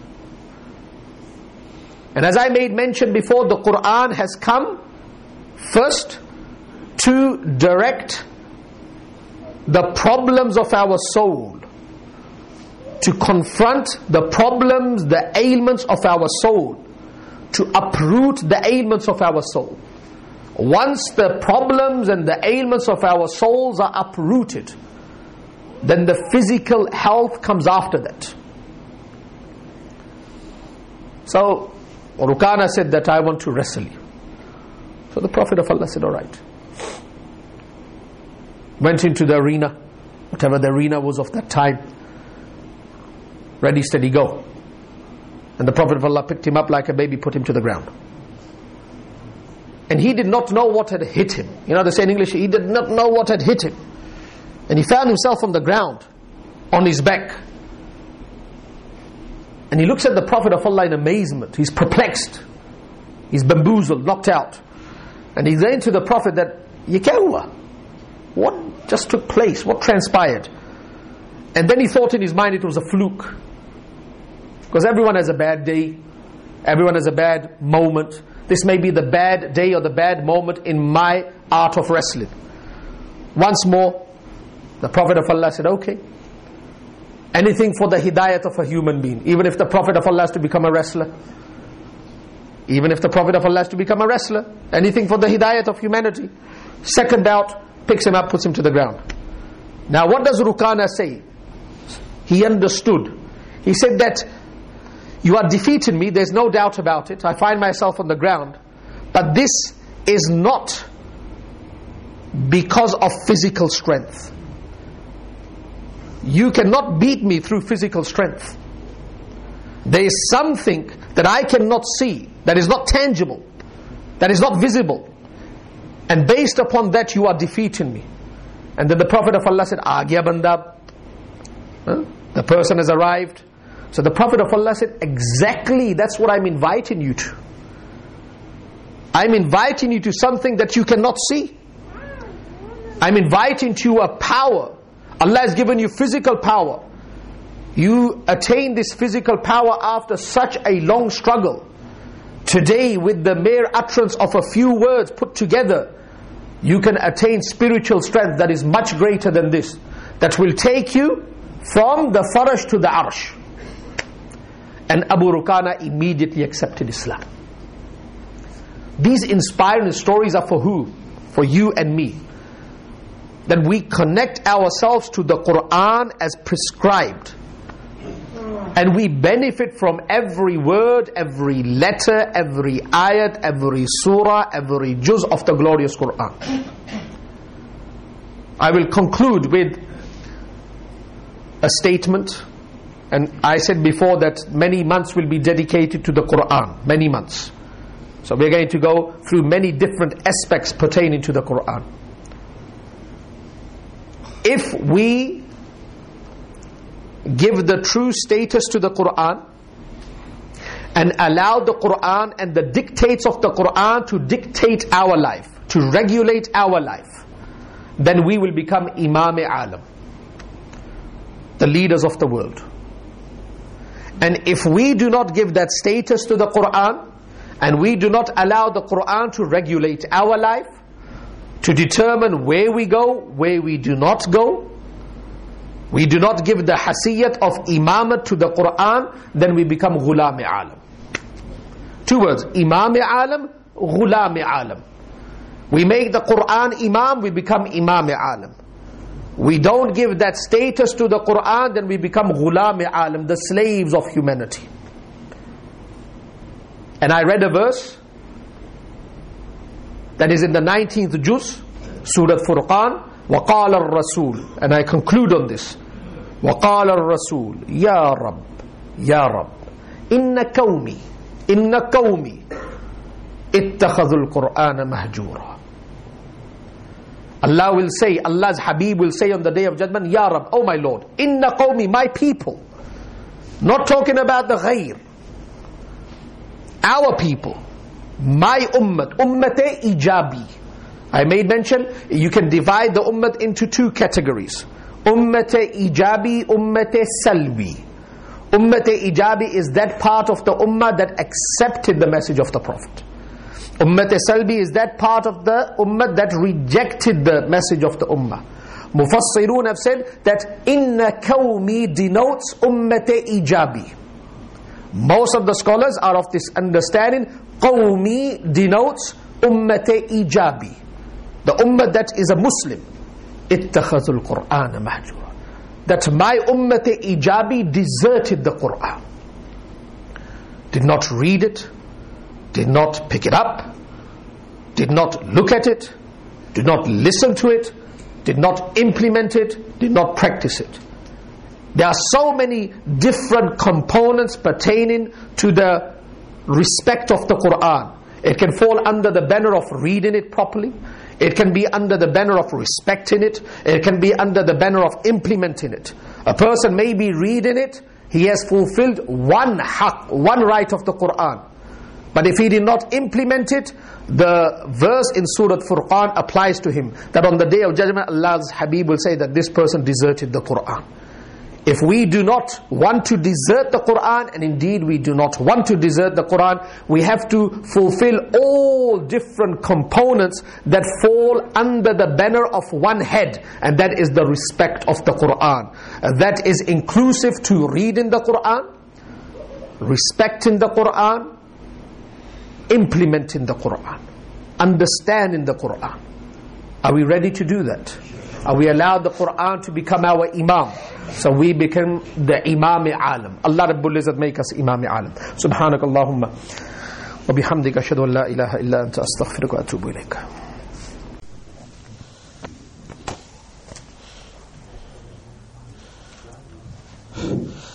Assalamu alaikum wa rahmatullahi wa barakatuh. نحمده ونصلي على رسوله الكريم أما بعد رب اشرح لي صدري ويسر لي أمري واحلل عقدة من لساني يفقه قولي ألم نشرح لك صدرك ووضعنا عنك وزرك الذي أنقض ظهرك ورفعنا لك ذكرك فإن مع العسر يسرا إن مع العسر يسرا فإذا فرغت فانصب وإلى ربك فارغب. قال الله تعالى في الفرقان الحميد يا أيها الذين آمنوا اتقوا الله ولتنظر نفس ما قدمت لغد واتقوا الله إن الله خبير بما تعملون. صدق الله العظيم. اللهم صل على محمد النبي الأمي وعلى آله وسلم تسليما. My noble brothers, sisters and elders, we made mention last week that the Holy Quran brought revolution in the life of many, many people.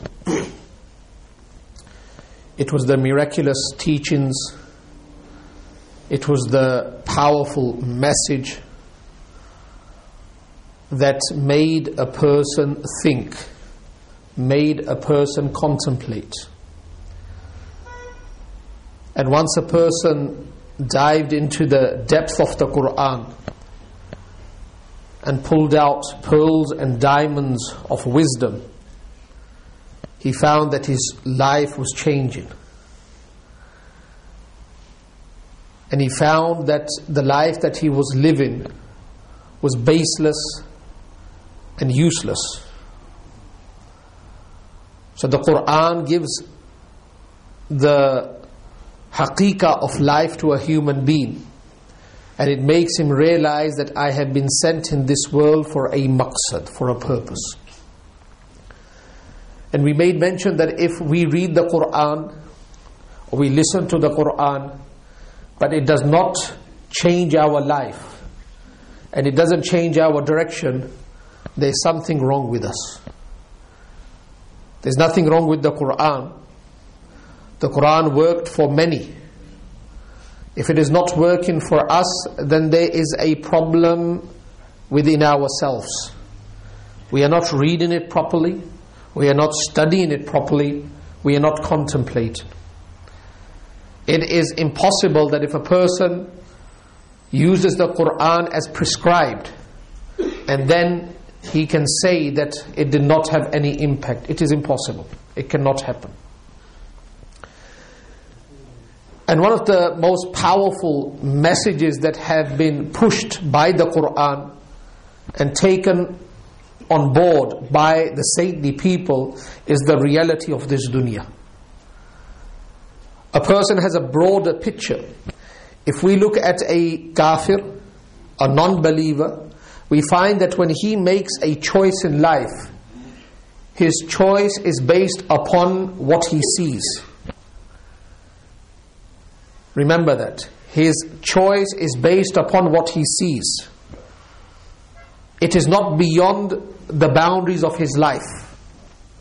But when a Muslim makes a choice in life, the Quran gives him a broader understanding of life in its reality. And his choices are based upon a life that is to come as well. So that is placed in consideration as well. And that's why the choice of a believer is very different than the choice of a non-believer. So the haqiqat of akhirah, the reality of akhirah, makes a believer make different choices in life.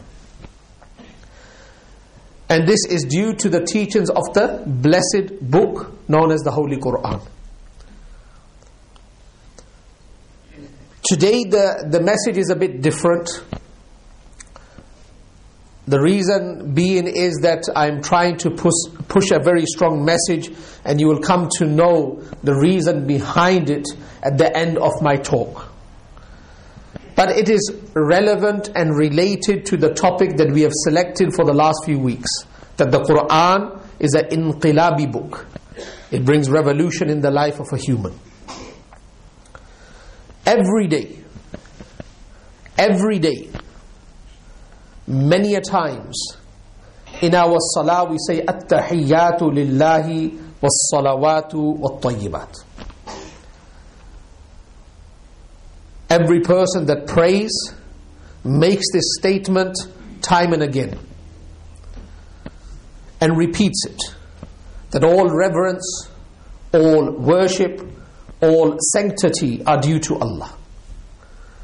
Urdu mein hum kehte hain qawli, badani, mali ibadat Allah ke liye. Qawli, badani, mali. At-tahiyyatu lillahi was-salawatu wat-tayyibat. Meaning whatever I utter, it will be to please Allah. Whatever this body produces, it will be to please Allah. And whatever possessions Allah has given me, I will utilize those possessions to please Allah. And a Muslim in the true sense is that person that fulfills the order of the time. Remember that. A Muslim is a person that fulfills the order at the time. If one person at the time of zenith starts praying, he is making a mistake. It is not the order of the time. The order of the time is to keep away from salah. At zenith, the order is to keep away from salah. But once the sun starts its decline, then the order is the establishment of dhuhr. Now at that time, if the person fulfills the order, he is fulfilling the maqsad of life. Many a times we have to analyze. There may be a few responsibilities that fall upon our shoulders. As a human being, we can only discharge one at that moment. We have to analyze which one is more better. The very famous incident that Maulana Zakaria Sahib has made mention in the Fazail Sawm, under the chapter of i'tikaf, seclusion, where Ibn Abbas radiyallahu ta'ala an was in i'tikaf, and a person came to him and he said, I need your help. And what did the Sahabi do? He broke the i'tikaf, the nafli i'tikaf. He analyzed which duty is more important at this moment. And he knew that the responding to the call of a brother is more important, because you get the reward of many i'tikafs by responding. I'm talking about a nafli i'tikaf, by responding to the call of a brother. So many a times a person is reading Quran, or a person is making dhikr, and somebody gives him salam. Now he has to analyze, should I reply to the salam, or should I keep making dhikr? The Muslim jurists have said, to reply to the salam is wajib. So stop the dhikr, give the salam. So we have to analyze. Now in the time that we find ourselves in, we have to analyze which ahkamat are more important than others. And which ahkamat and orders do we have to respond to immediately. Which ahkamat we have to respond to immediately. The very famous incident that the Prophet of Allah was giving nasiha to the leaders of Makkah. To the leaders of Makkah. And one blind Sahabi who was not aware of the majlis, he came and he started to ask questions. Now the Prophet of Allah did not respond to his questions, and the Prophet of Allah frowned. And immediately Allah Rabbul Izzat sent revelation, Abasa wa tawalla an ja'ahu al-a'ma. Now the scholars have said that if you study the situation, it was right for the Prophet of Allah to frown, because the people that he was speaking to, they were like people that had cancer. And the Sahabi that approached him was like a person that had flu. And if a person comes to you and he has cancer, will you give him your attention, or will you give your attention to the person that has flu? You will give attention to the person that has cancer. So that's what the Prophet of Allah thought. And he made the decision on the spot. But because of the Sahaba, the noble group of Sahaba, Allah Rabbul Izzat did not like it. And he said, forget about these people that have cancer, respond to the Sahabi. وَاصْبِرْ نَفْسَكَ مَعَ الَّذِينَ يَدْعُونَ رَبَّهُمْ بِالْغَدَاةِ وَالْعَشِيِّ يُرِيدُونَ وَجْهَهُ. But we have to analyze. Now the environment in which we find ourselves, there are many responsibilities that fall upon our shoulders, and they come together. They come in a group. And sometimes it's very hard to discharge each responsibility. I'm not talking about the compulsory responsibilities. We have to fulfill them as they come. But when there are optional responsibilities that fall upon our shoulders, we have to analyze. And as a person of belief, whenever we commit to anything, we study it thoroughly, carefully, that how much will I benefit from this? Is this something that is confined to me? For example, one person is making dhikr. Now he knows that this dhikr is beneficial for him. It is cleaning his heart, strengthening his iman. But on the other hand, he has the same opportunity at the same time to go out and bring a person into the masjid, or to speak to him about deen. Now, as a business person of akhirah, he will analyze that if I make dhikr, I'm making dhikr on myself. No one is benefiting from this. But if I go out and I can change the mind of one person, he may become the means of many people to change their minds. So he will analyze. And a business person is very shrewd. He is wise. And that's what we have to be in life.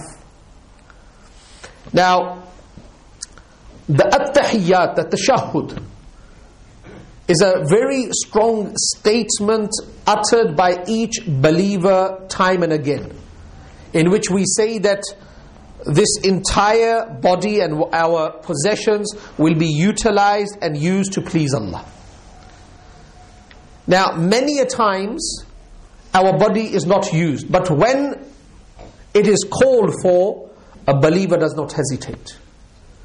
Many a times our wealth is not required, but when it is required, we do not hesitate.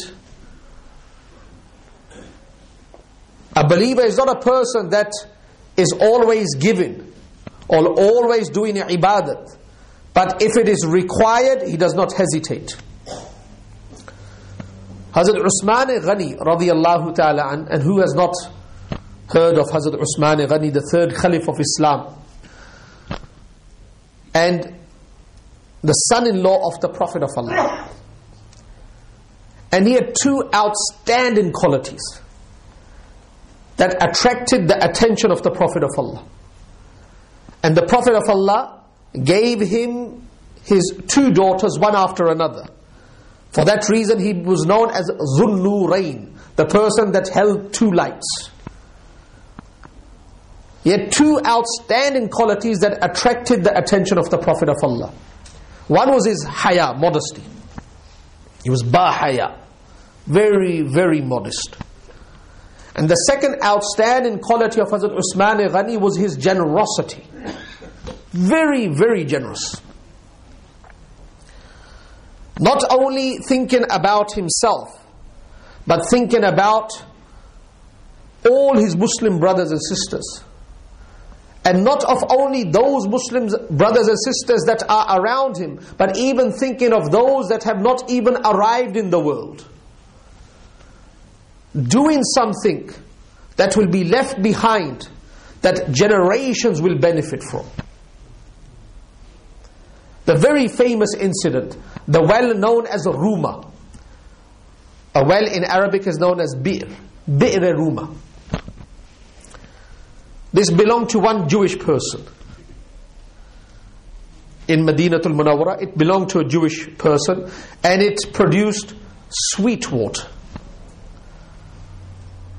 And there was a shortage of sweet water in Madinatul Munawwara. Hazrat Usman Ghani could secure water for himself, because he was wealthy. But he was concerned about everyone. He was concerned about everyone. He must have heard from the Prophet of Allah that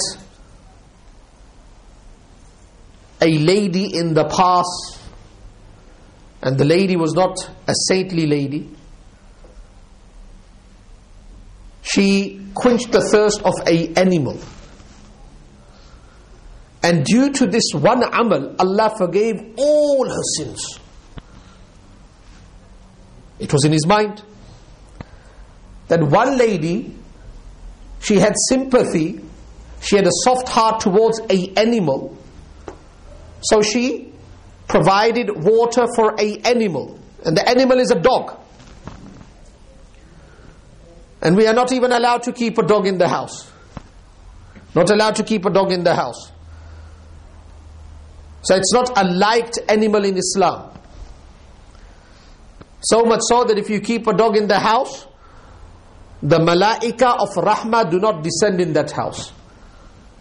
But it is a makhluk, it is a creation of Allah. Provided water, Allah forgave that lady for her past sins. Sahaba knew about this. Allah says, وَلَقَدْ كَرَّمْنَا بَنِي Adam. Allah has granted nobility to a human being. Has spoken about the human being. لَقَدْ خَلَقْنَا الْإِنسَانَ فِي أَحْسَنِ تَقْوِيمٍ. And if I can provide water that will quench the physical thirst of a human being, what reward Allah will give me? So he approached the Jewish person and he said, I would like to buy this well. He was making a lot of money out of this wealth. People used to come and buy the water. He used to sell the water. So it was an ongoing, successful business. So Usman Ghani said, I would like to buy this well. He said, on one condition. You pay the full amount, but I will give you the right of this well in such a way that I will use it for one day, you will use it for one day. So he was dividing the right, but he was taking the full price. And Usman Ghani said, fine. Because I'm not doing this for myself. And I can't let this business pass by, or this offer to go without benefiting from it. I buy it. You can use it one day, I will use it one day. Hazrat Usman Ghani, very intelligent. So the day where he was the owner, he made an announcement. He said, Muslims, non-Muslims, all come and take freely. I will not charge you a penny. Everyone came on that day. Second day, no one needed water. Because the Jewish person used to sell the water. So he's standing there, no one is approaching him. This continued for a few days. And then this Jewish person came to Hazrat Usman Ghani radiyallahu ta'ala and he said, please buy the other half. The thing to be noted is that Hazrat Usman Ghani said, Muslims and non-Muslims all come and benefit from this well. He was thinking about the tijara of akhirah. He was not worried about the petty gain of this dunya. Because he knew that he is providing water in the hot summers, in a place where there was no sweet water. And the reward will be enormous in the life to come. So he didn't want any reward in this world. The same person, Hazrat Usman Ghani radiyallahu ta'ala, in the Battle of Tabuk, and this was the last expedition of the Prophet of Allah. It was the last expedition of the Prophet of Allah. And the expedition was very, very taxing. And the order to march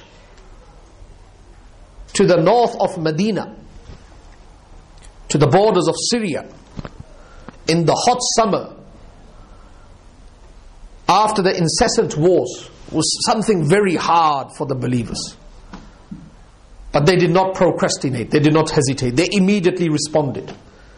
Now charity was required, funds were required. So the Prophet of Allah made the announcement, we need funds. This is an expedition and we're fighting not against our own, as we were fighting in the battle of Badr, in the battle of Uhud, the battle of Khandaq, the battle of Hunayn, the battle of Taif, the conquest of Mecca. These were our own people. We are fighting against the Romans, the army of Heracles. So Hazrat Usman Ghani stood up. Imagine now the generosity of this person, and then what did he benefit from this generosity? Hazrat Usman Ghani, he provided assistance to 10,000 marching troops. He provided conveyance for them. He provided sustenance for them. And he gave them 10,000 dinar, gold coins, 900 camels, 100 horses. Hazrat Abu Sa'id Khudri radiyallahu ta'ala says, the night before we marched to Tabuk, I saw the Prophet of Allah praying throughout the entire night. The act of generosity was displayed by Hazrat Usman Ghani, seen by all. The Prophet of Allah throughout the entire night was making dua and said, "Oh Allah, main Usman se razi, aap bhi razi ho jaye." Throughout the entire night, that I am pleased with Usman. Oh Allah, you become pleased with him as well. He gave everything. He gave everything. And as believers, we should keep in mind that if we are required at any time in life to commit any bounty that Allah has given us, and we do not commit immediately, we will be held responsible. We should consider that we are temporary owners of this body, and that's why we can't commit suicide. We are temporary owners. We are not permanent owners of this body. We are temporary owners of the wealth that we possess, because Allah is the true owner. Maliki Yawmiddin, the Lord of the Day of Judgment. But Islam is not a religion that wants us to keep giving and not to leave anything in our own hands. Islam is not like that. But whenever required, Islam requires us not to take a back step. That's it. And we have to think about ourselves, and we have to think about generations to come. If it wasn't for our forefathers, our buzurgs in this country, most probably we could not secure this masjid. It was the concern of many people in the past, and they secured this property and many properties like this throughout the world. Think about it, right on the top of the mountain. Prime property. Prime property. They secured this many years ago. They had a vision. They had an understanding that the area that we have secured is more than what is required by the Muslims of that time. But Islam is a religion that never stops. The migration of Muslims into this country will never stop. The growth of Islam will never stop. We see this. I've been here since 96. There are many brothers that came after me, and there are many brothers that are born in this country. We could not fill this mosque before. But now this masjid has become small in size. Despite many other masajid opening to the right and to the left. And those masajids are packed as well. Islam is growing. Muslims are growing. So we think about indeed ourselves, but we have to think about generations to come. And the reason why we think about generations to come, because the further we drift away from the time of the Prophet of Allah, the weaker we become. And if the challenges in the future for our generations are harder, it will be harder for them to make the sacrifice that we are making now. So whatever we can do for them, to give them the head start, whatever we can do. And keep in mind, if we pull our weight together, we can achieve anything. If we pull our weight together, we can achieve anything. But if only a few work in the community and pull the weight of the entire community, they will be exhausted and they will drop to the ground. Each drop contributes to the making of an ocean. And if you take that drop out and place it to the side, it cannot even quench the thirst of an ant. But then when it's placed in the ocean, it has the title, a ocean. It is a part of the ocean. Every drop contributes to the making of an ocean. T5221 taxi. Down 1 to toys. Blocking driveway. Some taxi driver is blocking a driveway. T5221. MashaAllah. So now what I will do is, I have given this talk. You've got a better understanding. You will get a better understanding why I gave this talk. But what I'm trying to say is, The responsibility is of each one of us. The responsibility falls upon everyone's shoulder. Don't look at the person to the right and the left and he will do it. I will do it. Everyone will do it. And whatever Allah has given you, from that we will give. And this will assist us, and it will assist our generations, our offspring in the future. Because the task will be much harder. In the past, to secure property around this area may be much easier. But now it has become harder. Despite the wealth we have, it has become hard. And it will become harder in the future. So we're giving our offspring a head start. So they don't have to go through these troubles that we are going through. Inshallah, I would like you to listen to the president of the Holland Park Mosque. He will give you a update of what we have done in the past few weeks. In a nutshell, we have secured the property across the road, the Salvation Army. So we'll give you a rundown of what we intend to do and how much this has cost us. Allah Rabbul Izzat allow each one of us to be used for any work of deen. Subhanakallahumma wa bihamdika ashhadu an la ilaha illa anta astaghfiruka wa atubu ilayk.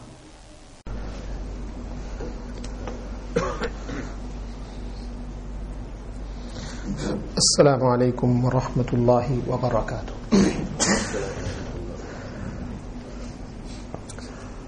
نحمده ونصلي على رسوله الكريم أما بعد رب اشرح لي صدري ويسر لي أمري واحلل عقدة من لساني يفقهوا قولي ألم نشرح لك صدرك ووضعنا عنك وزرك الذي أنقض ظهرك ورفعنا لك ذكرك فإن مع العسر يسرا إن مع العسر يسرا فإذا فرغت فانصب وإلى ربك فارغب.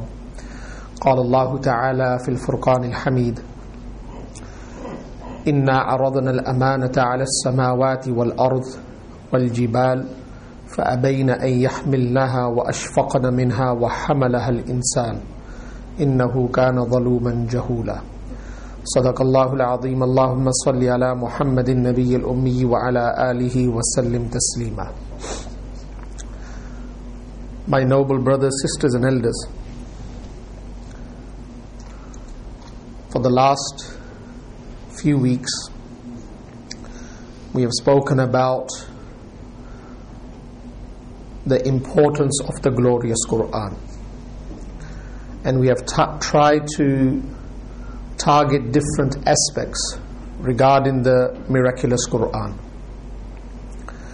Today I would like to share a few inspiring stories that will allow us to develop a stronger connection with the glorious Quran.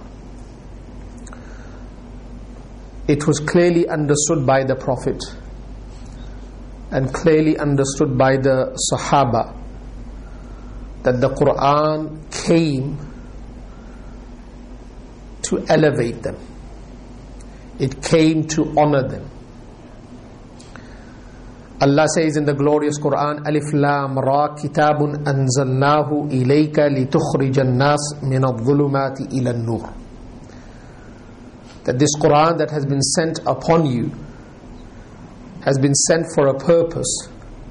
So, O Muhammad sallallahu alaihi wasallam, you can lead people out of darkness, the darkness of disbelief, the darkness of disobedience, the darkness of having no objective in life, no purpose in life. This is a darkness as well. Lead people out of darkness ila nur, towards a light of obedience, a light of Islam, a light of knowing why I have been sent in this world. This was the maqsad of the glorious Quran. This is the maqsad, the purpose of the glorious Quran. Anything that is damaging to this cause will be condemned in our religion. Anything that is damaging to this cause will be condemned, will not be accepted. This is the maqsad, this is the purpose of the Quran. And as we all know that our life our every moment of our life revolves around the Quran. We live a life that translates the gist of the Quran. It translates the orders of the Quran. It translates the maqsad of the Quran. If we live a life that does not translate the message of the Quran, the maqsad of the Quran, we are not doing any service to the Quran.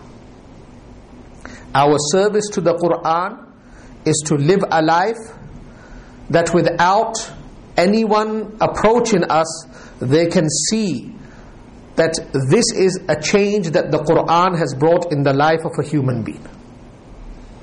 Our life, our actions, our behavior is a translation, a mutarajjim of the Quran.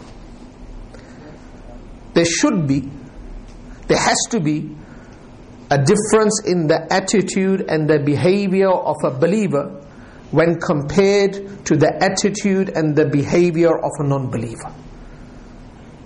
Because a non-believer is still in zulumat. He's still in darkness.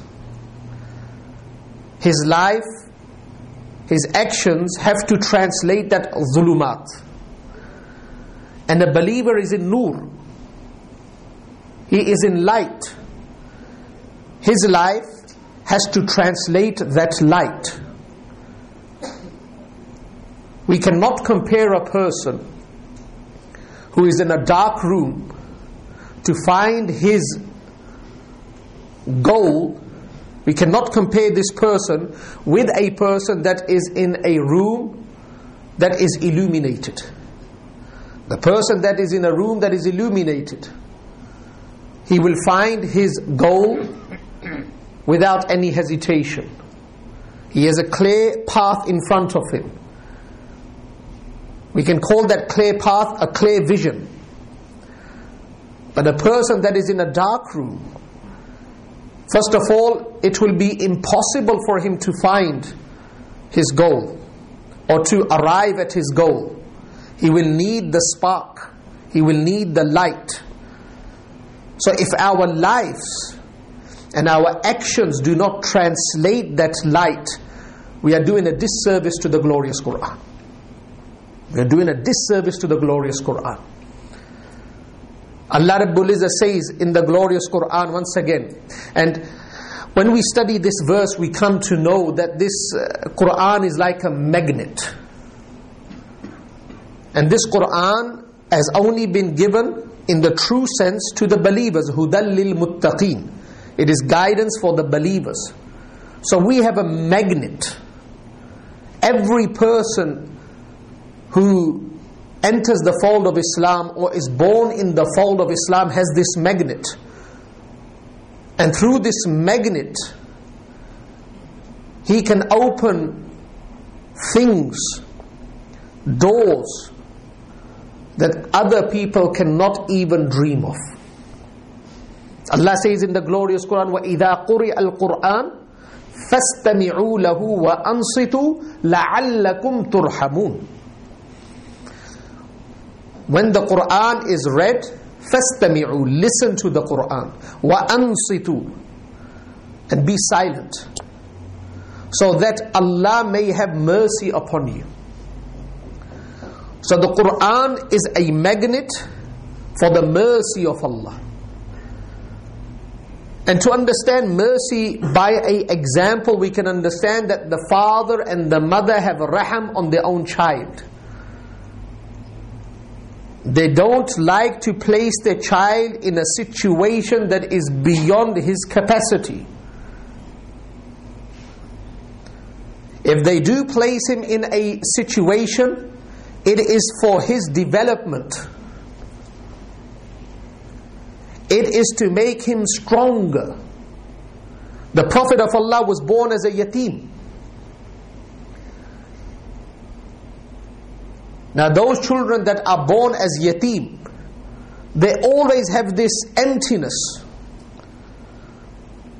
Growing up, they see their friends picked up by their parents from school, dropped by their parents at school. There's an emptiness in their life. But Allah will make up for that lack of ni'mat in another department. Not having a father, not having a mother at a very young age was the development of our Prophet of Allah. Was to make him stronger. Because what he was to encounter in the future was to be much more taxing upon him than losing a father and a mother. It was a development. Now the Quran has a connection. It attracts the rahmat of Allah. Rahmat. But the Quran has to be applied in our life as applied by the Prophet, as instructed by the Prophet, for the Quran to be a magnet. If we apply the Quran in our own style, as we desire, it will lose that power. We have to apply it as the Prophet applied it. And if we want to see the rahmah with our two own eyes, we can study the life of the saintly people. We can study the life of the saintly people, how the Quran came to honor them and elevate them. That's why they say, when we study the life of the Sahaba, we see a big gap between our treatment, our dealing with the Quran, and the treatment and the dealing of the Sahaba, the saintly people. And because of that difference between us and the people of the past, there is a different decision that Allah has made with us and a different decision that Allah has made with them. The laws of Allah are standard. They are for everyone, as long as we apply them properly. Let's try to analyze the connection the people of the past had with the glorious Quran. One day, the Prophet of Allah entered the masjid at night. I made mention, I think a few weeks ago, that if we wanted to name the first Islamic institution, we can call it Jamia Sufa. We can call it Jamia Sufa, where 70 Sahaba used to reside. Their eyes were locked on the door of the Prophet of Allah.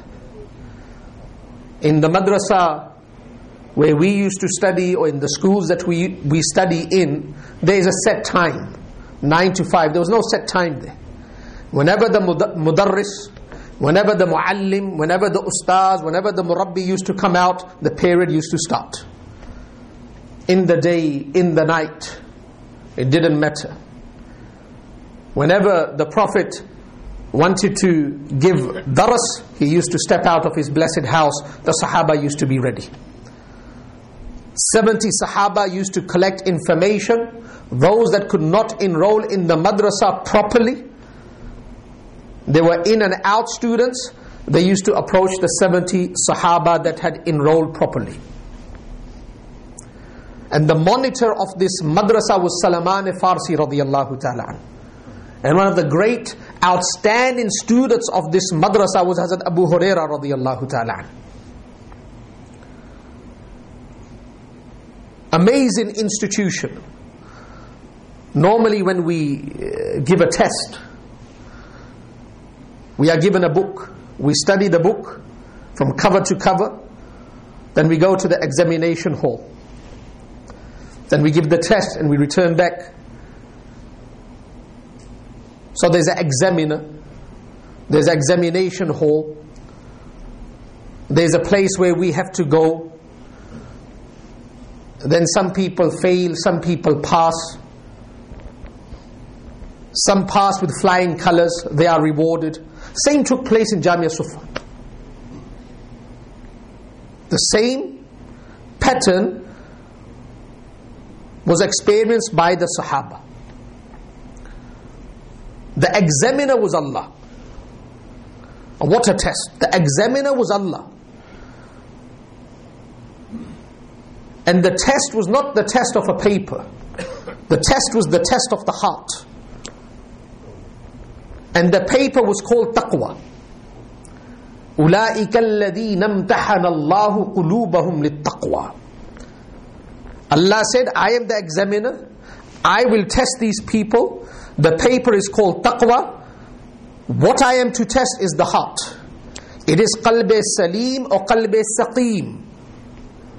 It is a healthy heart or is it a sick heart?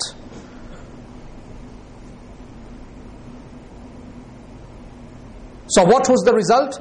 وَأَلْزَمَهُمْ كَلِمَةَ التَّقْوَى وَكَانُوا أَحَقَّ بِهَا. Allah said, each one of them had passed. وَأَلْزَمَهُمْ كَلِمَةَ التَّقْوَى. I found taqwa in their heart. So what is the reward? رَضِيَ اللَّهُ عَنْهُمْ وَرَضُوا عَنْهُ.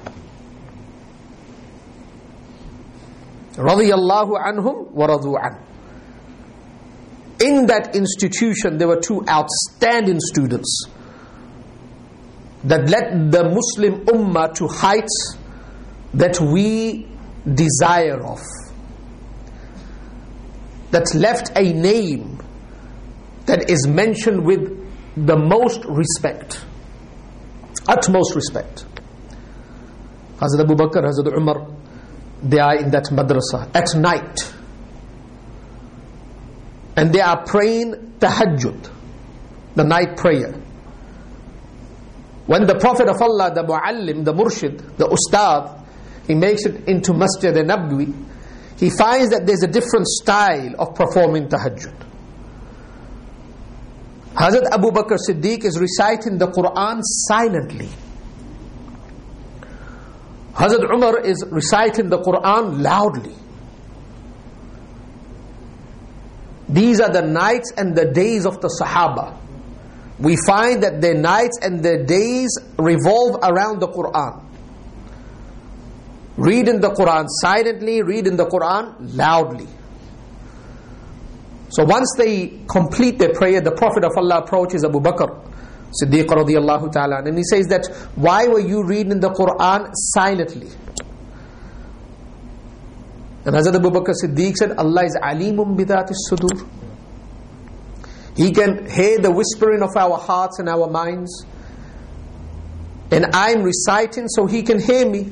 So I don't have to recite loudly. This was his logic. This was his argument. Hazrat Umar, why were you reciting so loudly? So I can wake up the people that are sleeping. And I can put the shaitan to flight. Usko to main bagaun. So the Muallim, the Murshid, now he is giving them tarbiyah. That, oh Abu Bakr, you read a bit loud. And Umar, thodi volume niche kar lo. Don't read so loudly. This was the night of these two great people. A very famous incident, and then we will connect it to the topic that I want to touch upon. I don't want to speak about it too much, just touch upon, because all of us are wise and we understand. One Sahabi,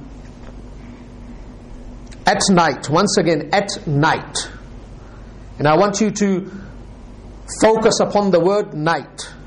One Sahabi at night, tahajjud, he starts praying. He finds that his child is placed upon a bed, and beside the bed his horse is standing as well. Now, just like when we eat ice cream, with every spoon that we take, we enjoy it.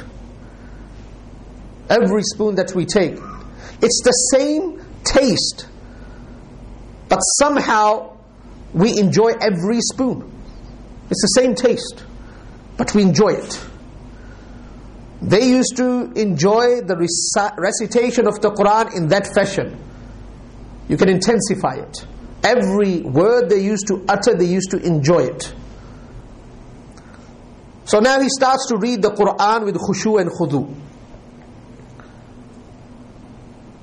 with contemplation, maze ke saath. And suddenly he finds that his horse is becoming unrestless. And it is starting to become wild. Fearing that the horse may trample over my child, in the salah, the Sahabi stops that kind of recitation that can be heard by the horse. That kind of recitation is stopped. Recitation continues, but that kind of recitation stops. But a person can't control himself. So after a few moments, when the horse calms down, the Sahabi starts once again, can't control himself. That recitation starts once again, the horse becomes wild, the fear emerges that the horse may trample over, the Sahabi stops. This continues the whole night, till morning. Continues the whole night till morning. When the tahajjud salah came to an end, the Sahabi lifted his hand to make dua and he looked towards the sky. And what he saw amazed him. He found that there was a canopy of light that was ascending into the heavens. Light that was ascending into the heavens. So the Sahabi, he relates this to Prophet Muhammad sallallahu alaihi wasallam. And the Prophet of Allah said that your recitation was so powerful, so desirable, so full of emotion, that the angels from the heaven descended to listen to that recitation. Just don't take the words, think about it.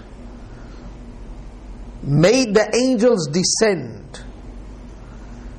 And if you kept reciting, the Sahaba of Medina with their two eyes, with their own two eyes, could see the angels. But you completed the recitation. So there was no reason for them, there was no reason for the malaika to remain. So they went back. As long as we are connected to the Quran, the angels descend. That is another kind of rahmah. It is a form of rahmah. Now we have to understand, there is a problem. We are as Muslims encountering a problem. But what is the subscription? What is the diagnosis? Allah will treat us based upon one set of laws. And Allah will treat the non-believers with another set of laws. We have claimed obedience to our Creator. The father treats the child, his own child, different than he treats the child of outside.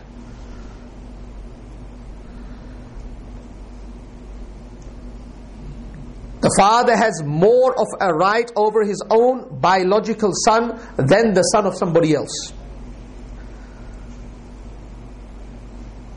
The disrespect of a child from outside does not hurt so much as the disrespect of your own child. Because there is a claim of ownership.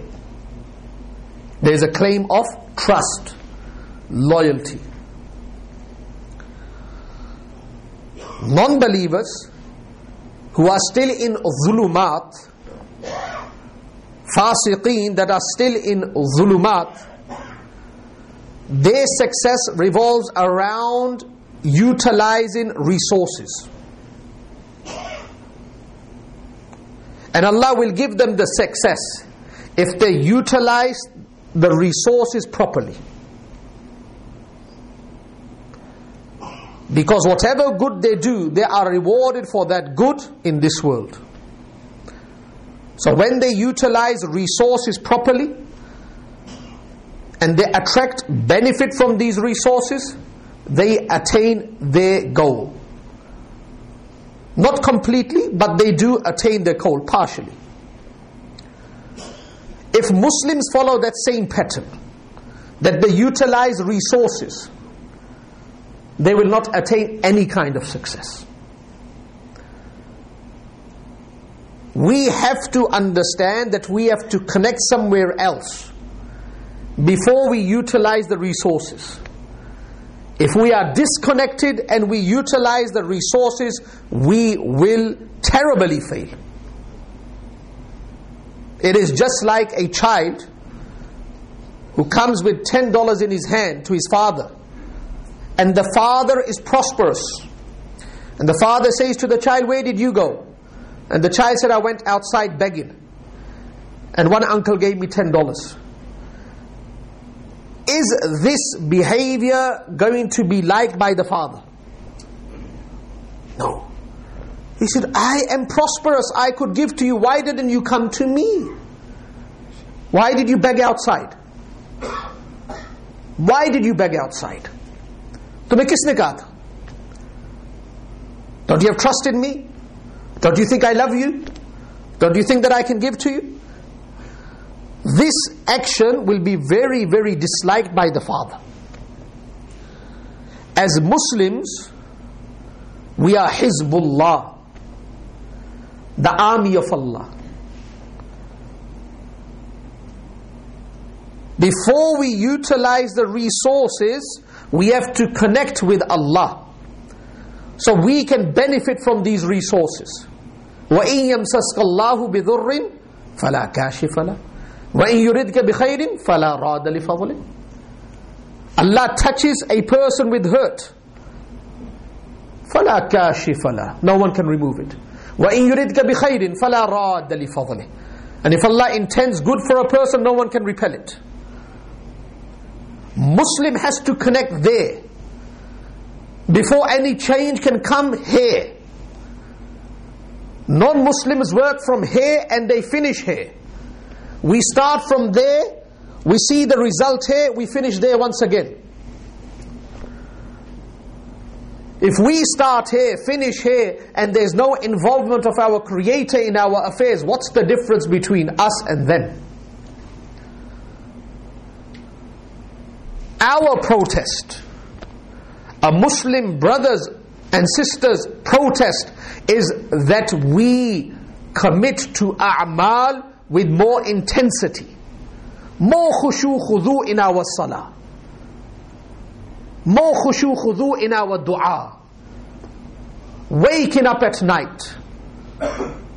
I pose a question to all the brothers and the sisters. We heard about the disturbing news. How many of us made it to Fajr the next morning? How many of us woke up at night and cried? How many of us made dua?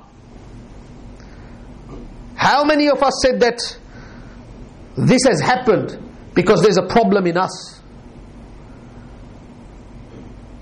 How many of us have become muttaqi after listening to this disturbing news? Not even one. The same number arrived and the same number left. By using resources, even a peaceful rally, it will not bring any difference. That is to express our hurt, and indeed there is hurt, but it will not bring any change. Change has to come there. Allah is going to bring the change. Our connection with Allah has to change. Even the Prophet of Allah, in his time, in Makkah, was called Sahir, was called Kadhab, was called Majnoon, mentioned in the Quran. If we are in authority, if we are in power, we can take certain steps to eradicate this kind of treatment. But do we forget? Don't we remember that the entering of one person into Islam was so dear to the Prophet of Allah that the janazah of a Jewish person was passing by, or the funeral of a Jewish person was passing by, and the Prophet of Allah stood up, respecting a human being, saying that this person I could not save. As believers, as protesting in the fashion that we did protest, what image did we leave in the mind of the public that was trying to soften themselves towards us, trying to understand Islam? Wallahi, I received so many calls downstairs. I deleted each one of them. I received so many calls from the neighborhood. They said, we're disgusted with this behavior. Do you have so much animosity towards us? If we leave these images in the mind of the public, is this the maqsad that is desired by Allah and the Rasul? And what difference did we make? Did we bring a stop in this disrespect? Another article was floating in the atmosphere once again. We have to understand, diagnose the problem. This is to develop us. What is to come in the future, Allah knows. But we have to be much more stronger spiritually. Start filling your life with a'mal. Start waking up at night and crying for your salvation, the salvation of your offspring. Do we have the iman, the hikmah, the wisdom to encounter the problems that are around the corner? We have failed this time terribly. We have failed terribly. The images that we left, and it was the representation of a few people.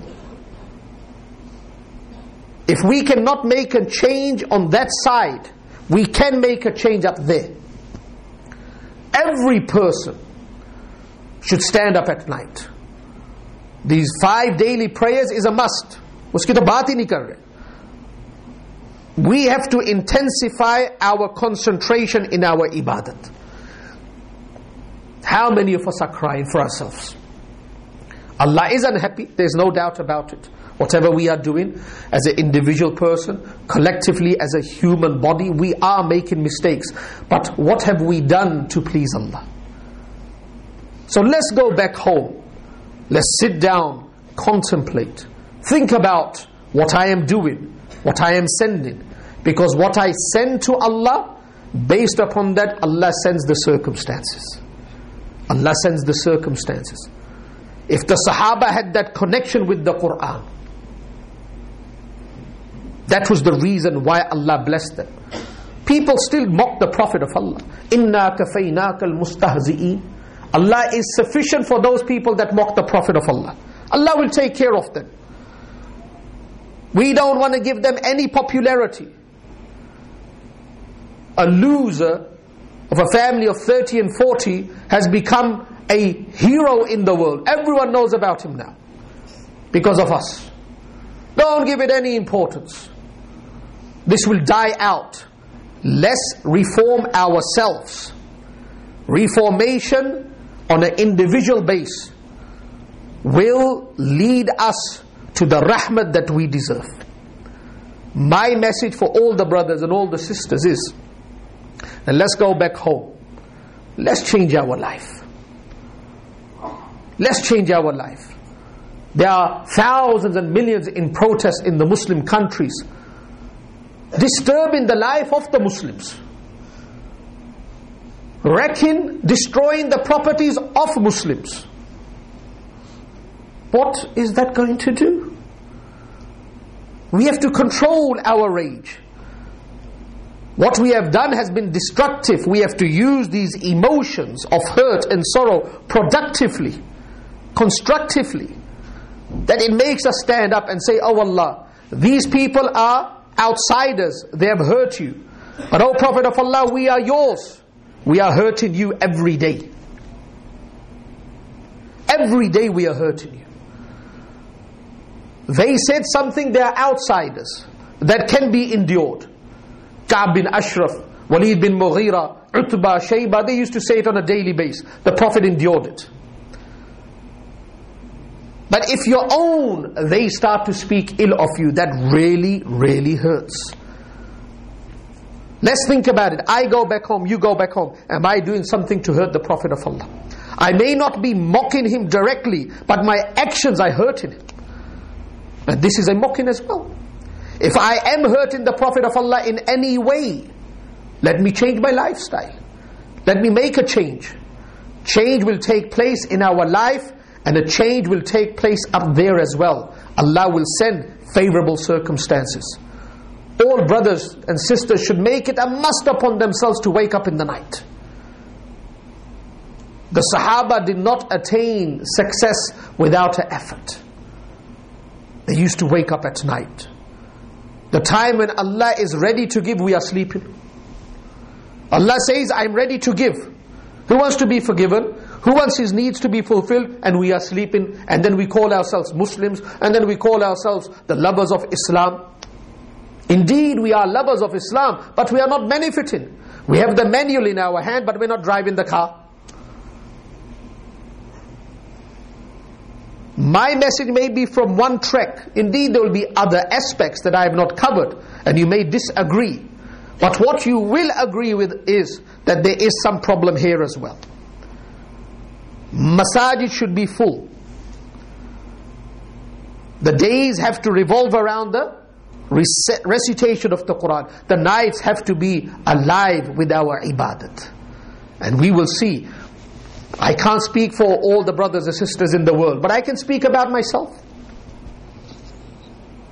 You can speak about yourself. If every person makes a difference, this difference will count in the court of Allah. Are we ready to make a difference? Allah Rabbul Izzat give each one of us the ability to bring a change into our lives. Subhanakallahumma wa bihamdika ashhadu an la ilaha illa anta astaghfiruka wa atubu ilayk.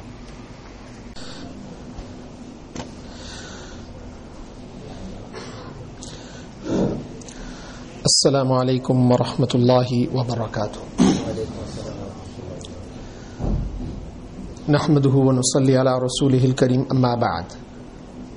Rabbi shrah li sadri wa yassir li amri wahlul 'uqdatan min lisani yafqahu qawli. Alam nashrah laka sadrak wa wada'na 'anka wizrak alladhi anqadha dhahrak wa rafa'na laka dhikrak. فإن مع العسر يسرا إن مع العسر يسرا فإذا فرغت فانصب وإلى ربك فارغب.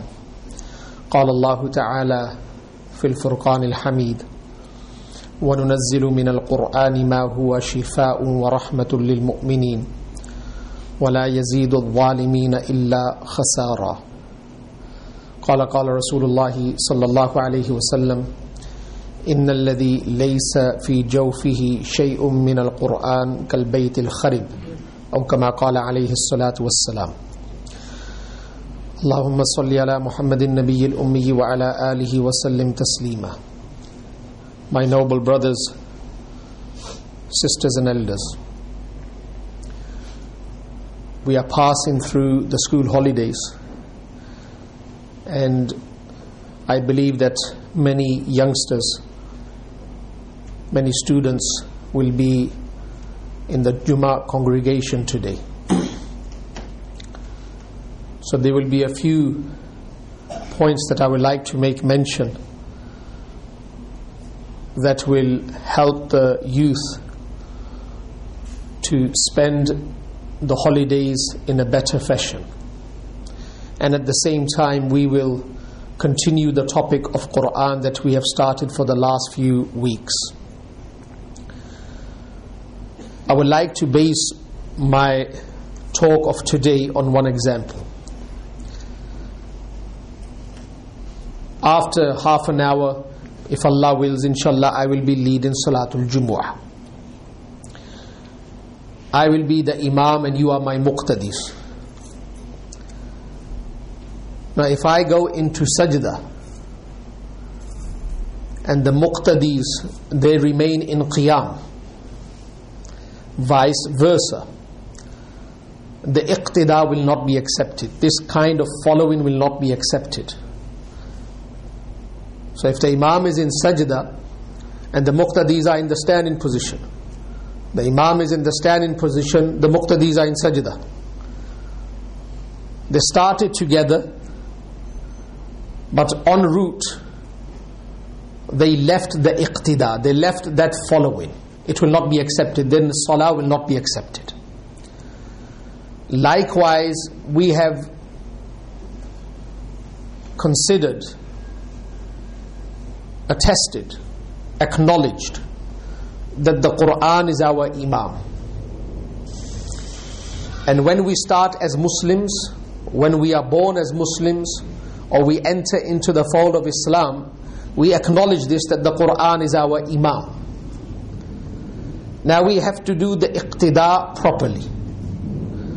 If the Quran is saying you are allowed to go to the right, not to the left, and we start to walk towards the left, our iqtida will not be accepted. The Quran says we are not allowed to lie. If we do lie, our iqtida is not accepted. So if we have accepted the Quran to be our Imam, and that acceptance is a part of the creed of faith, it is inclusive to the creed of faith, La ilaha illallah Muhammadur Rasulullah. There are so many different meanings, hidden meanings to this creed of faith. And one of the most important meanings of the creed of faith is that we acknowledge that the Quran is our Imam. Not in the faculties and in the departments that we desire, but in all departments of life. If the Quran says stand, we stand. If the Quran says sit, we sit. If we do not follow the Quran properly, our iqtida will be null and void, just like the muqtadi's iqtida will be null and void behind the Imam. So keeping this in mind, this example that I have given, I would like to base my talk. That is a continuation of the topic that we have started a few weeks ago, and that is the miraculous Quran. The Quran has a potent effect on the heart of that person whose heart is pure and sound. It will have an effect on every heart.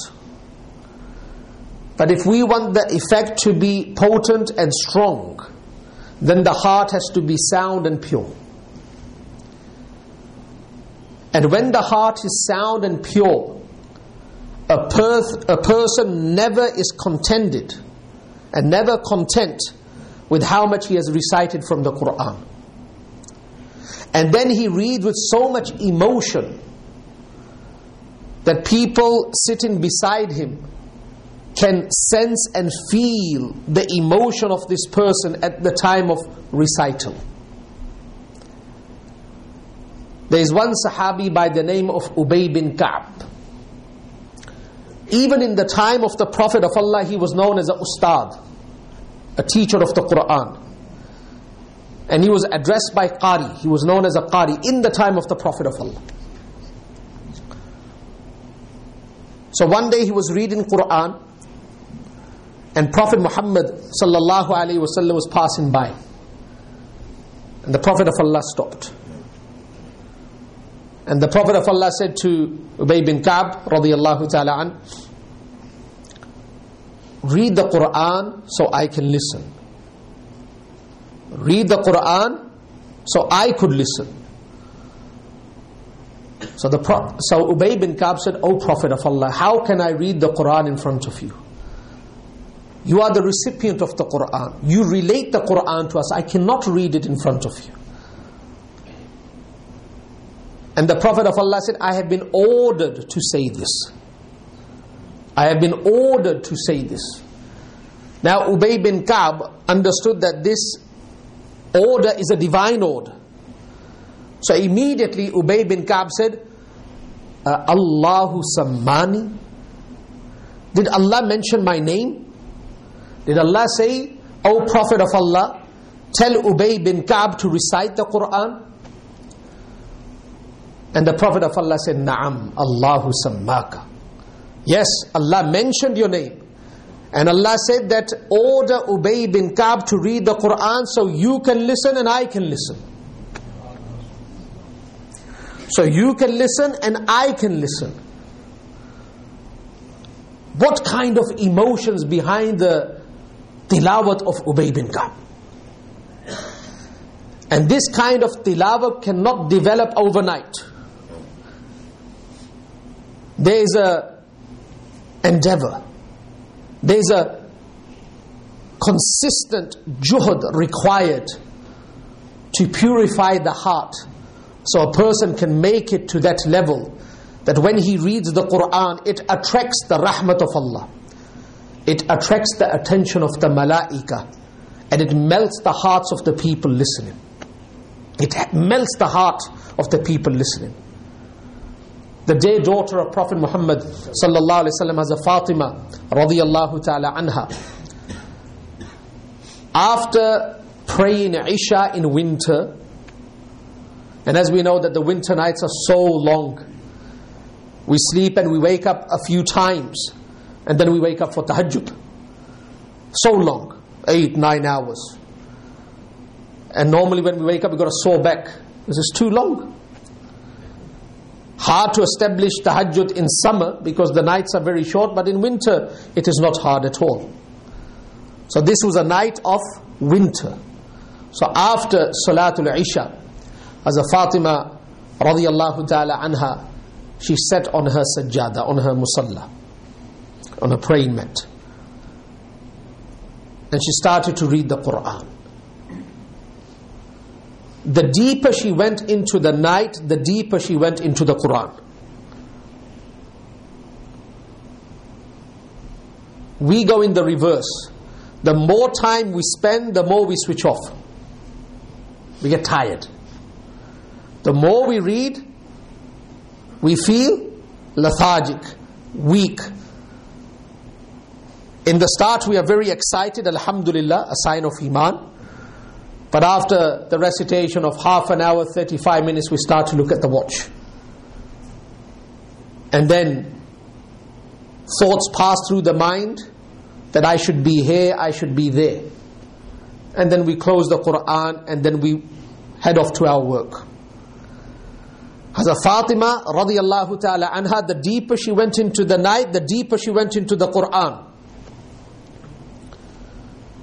And she was so involved with the Quran, emotionally, that the entire night passed through. And when the muaddin gave the adhan of Fajr, Hazrat Fatima radiyallahu ta'ala an came out of the depth of the Quran.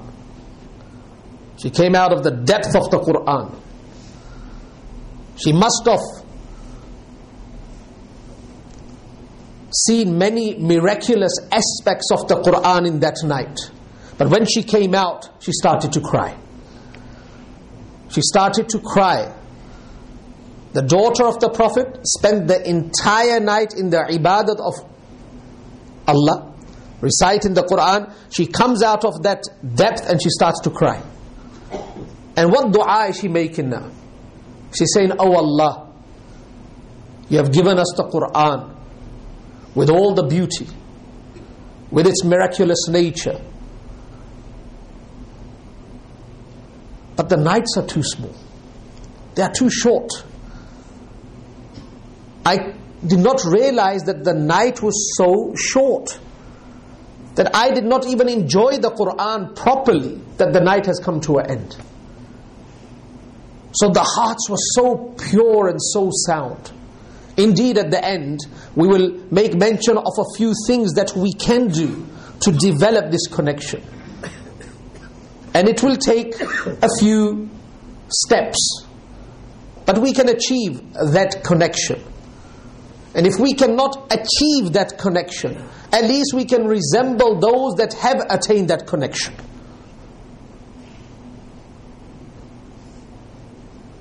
You know, when Hazrat Musa alayhi salatu wassalam, just came to my mind, of resembling. When Hazrat Musa alayhi salatu wassalam gave da'wah to Fir'aun, and he rejected, he denied. And when Hazrat Musa alayhi salatu wassalam threw his staff in front of him, it transformed into a serpent. Now this was indeed a miracle. Fir'aun said, I have many sorcerers. I have many sorcerers. If you think that I am going to accept you as a prophet because of this unusual event, you must be kidding yourself. Because I can, through the sorcerers, produce something similar to this.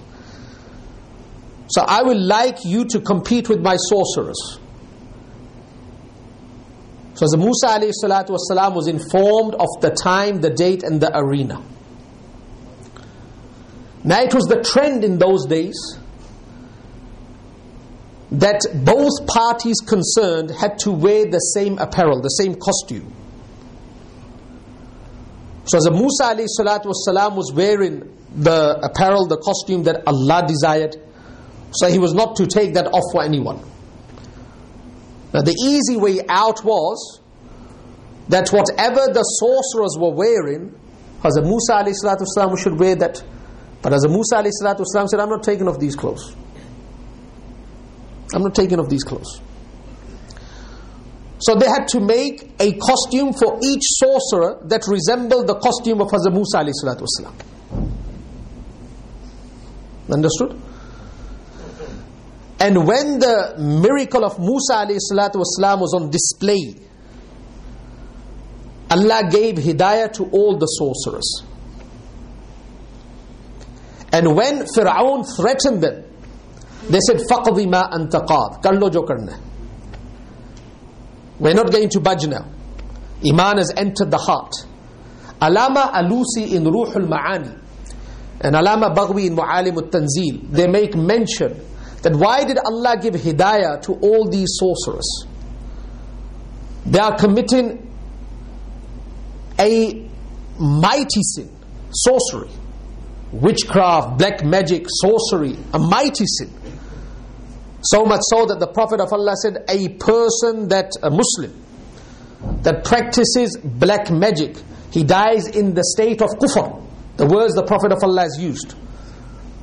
The ulama have further elaborated, he does not die as a kafir, as an infidel, but because the crime is so grave, so mighty in the eyes of Allah, that the Prophet of Allah used these words to express his dislike for this crime.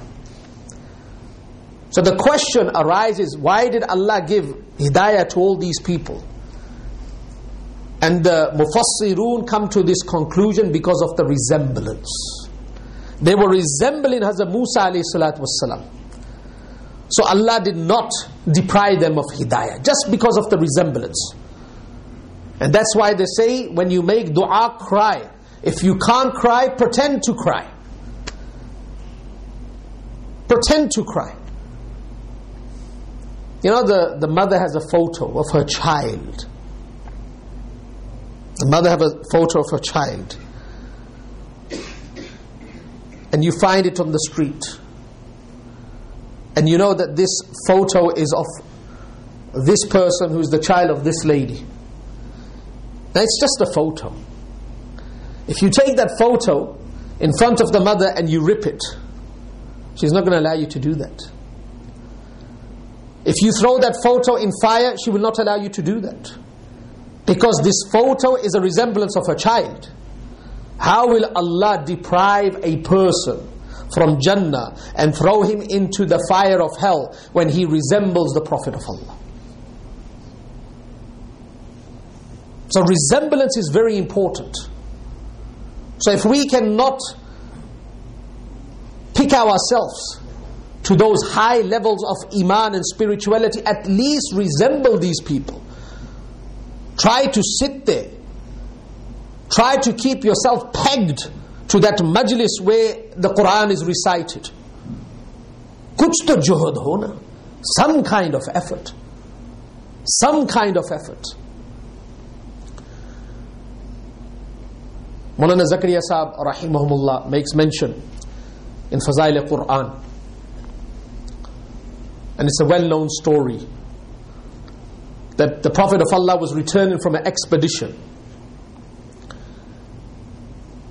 and it was known to the Prophet and the Sahaba that the enemies are very close by.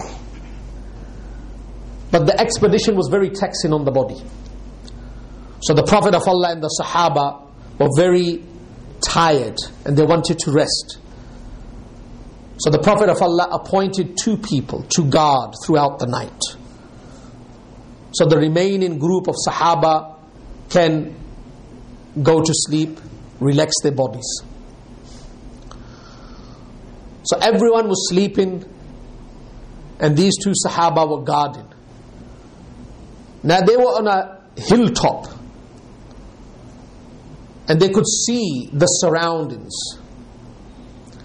So both of them made a mashwara and they said, look, if we remain awake together, there's a possibility we will fall asleep together.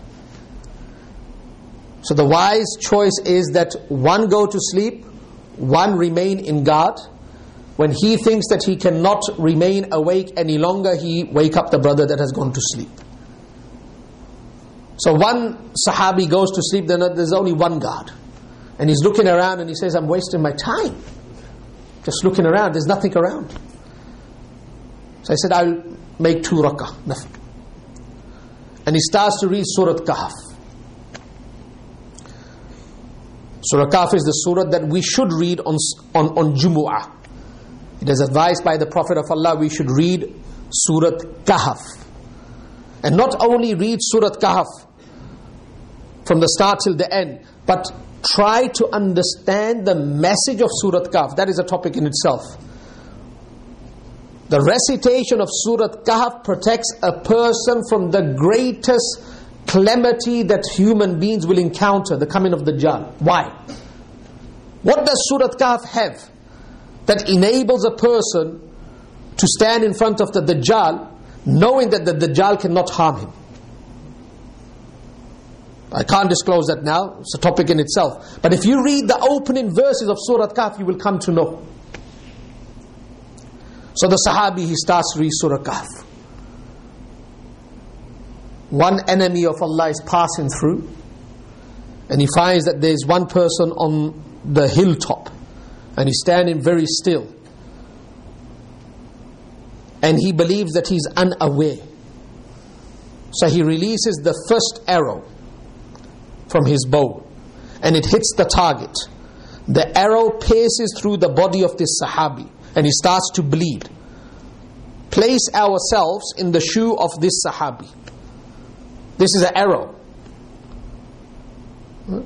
When the youngsters go for skirmish, that fake bullet that leaves a massive bruise on our body, how painful is that? Aisi cheekhe nikal deta wo. Now we're jumping up and down because of the pain. We've been to skirmish, the youngsters. This is a proper arrow piercing through the body. The Sahabi starts to bleed. But he is so involved with the recitation of Surah Kahf, he doesn't break the salah. He's enjoying it so much. It is just like the person having a hot curry. He doesn't stop eating and he's going and his nose is running and he's starting to cry. Bas kar do phir. Stop. Why don't you stop? He doesn't stop. He keeps eating because he's enjoying it. These tears flowing from the eyes and the sucking of the breath is an expression of enjoyment. The Sahabi is praying. He is bleeding. There's a hole in his body now. But the Quran has taken the effect. He's enjoying it so much that this is like the person who experiences the hot taste in his mouth when he's eating a hot stew. No impact. These arrows have no impact upon him. The person finds that he has not moved, he has not budged. He releases the second arrow, hits the target, pierces through the body. Wo Surah Kahf hi padhi ja rahe. He doesn't stop. He's still reading Surah Kahf. He releases the third arrow, pierces through the body. He starts to bleed once again. Now, one is the spiritual power, and one is the body. There are certain things that are harmful to the body as well, because he has bled so much that he feels weak now.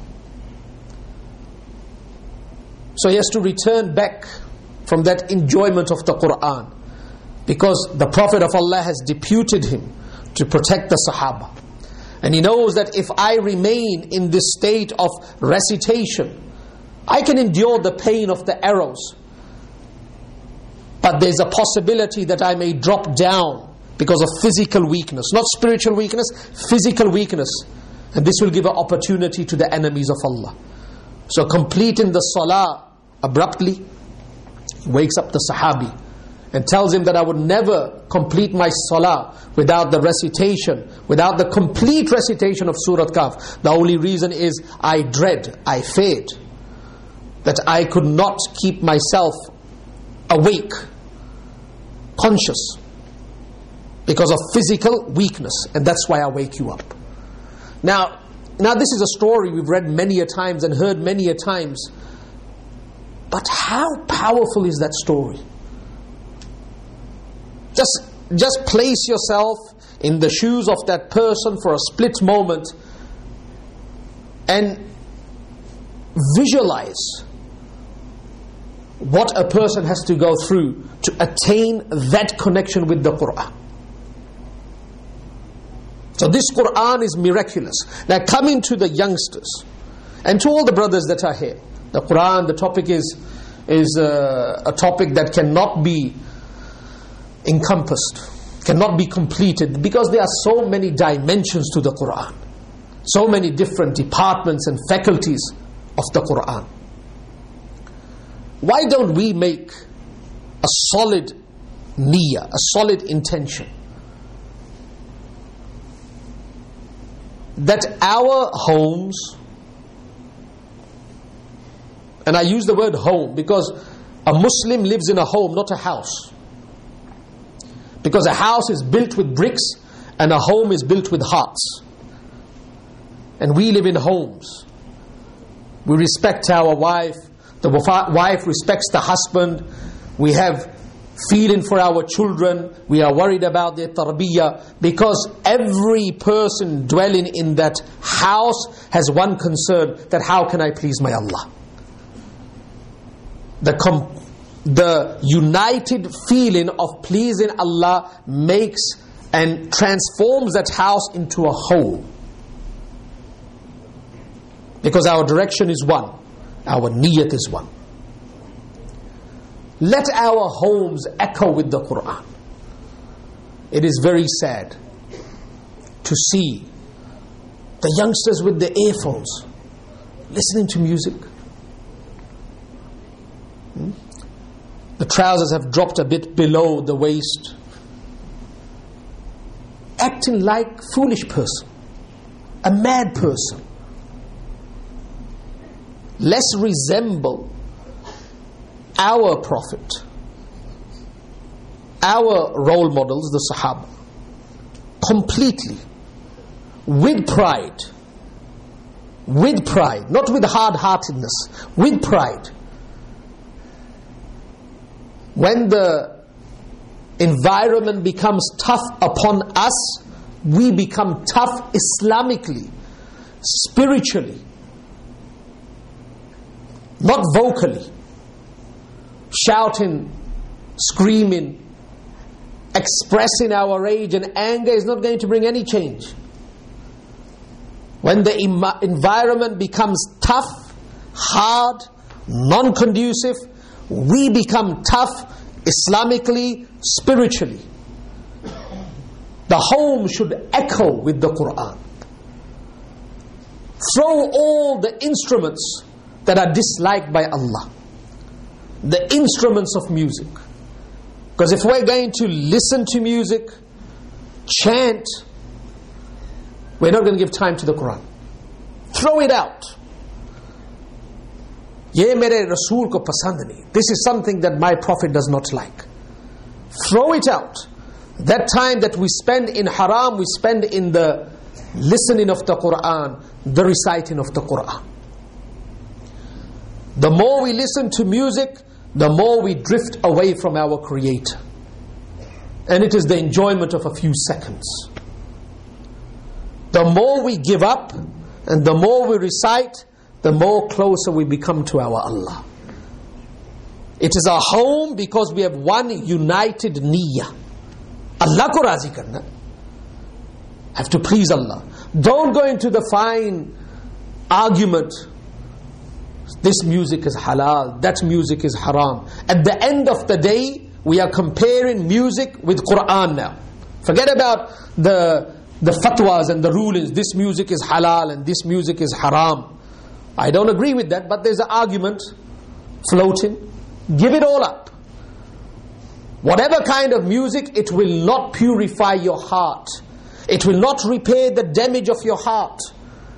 It will not place purity to the heart. The only thing that will repair the heart, place purity in the heart, is the recitation of the Quran. When we come to the masajid, now those people that are frequent to the masjid,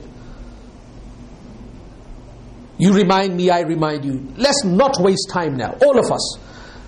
Maybe we are from Karabi Masjid, Dara Masjid, Holland Park Masjid, wherever we are from, let's pick up the Quran. Whenever we come to the masjid, let's make a pact.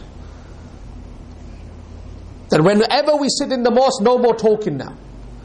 We do zikr or we pick up the Quran and read it. What a beautiful sight it will be that there's 5 minutes to prayer yet, and the entire congregation sitting in different parts of the masajid are making dhikr or are reading the Quran.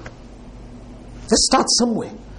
Resembling those people that had a very strong connection with the Quran. We start the day with the recitation of the Quran. Not by reading a newspaper. Not by turning on the TV and listening to the news. Yes, we should be informed, but the news is run throughout the entire day. That special moment in the morning will pass, and the remaining day will not contain that level of mercy. Make your children, make your wife, young and old, all sit down in the morning and read the Quran.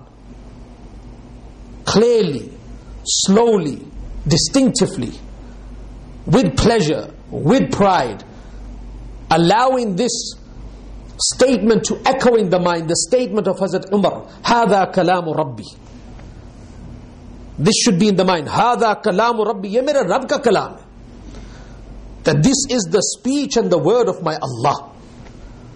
Not only my Allah, خَالِقُ السَّمَاوَاتِ وَالْأَرْضِ, the Allah, the Khaliq of heaven and earth. When you allow this statement to echo and ring in the mind time and again, and you read the Quran, and you allow the words and the speech of Allah to echo in the homes, echo in the masajid, played in the car, rather than playing music, played in the car. It is even better than the nasheed. You drop below nasheed, you'll fall into music, because there is the instruments. I'm not saying it is haram, but it's like a replacement. A person has been listening to music for so long, it's like the nicotine patch for a person that smokes.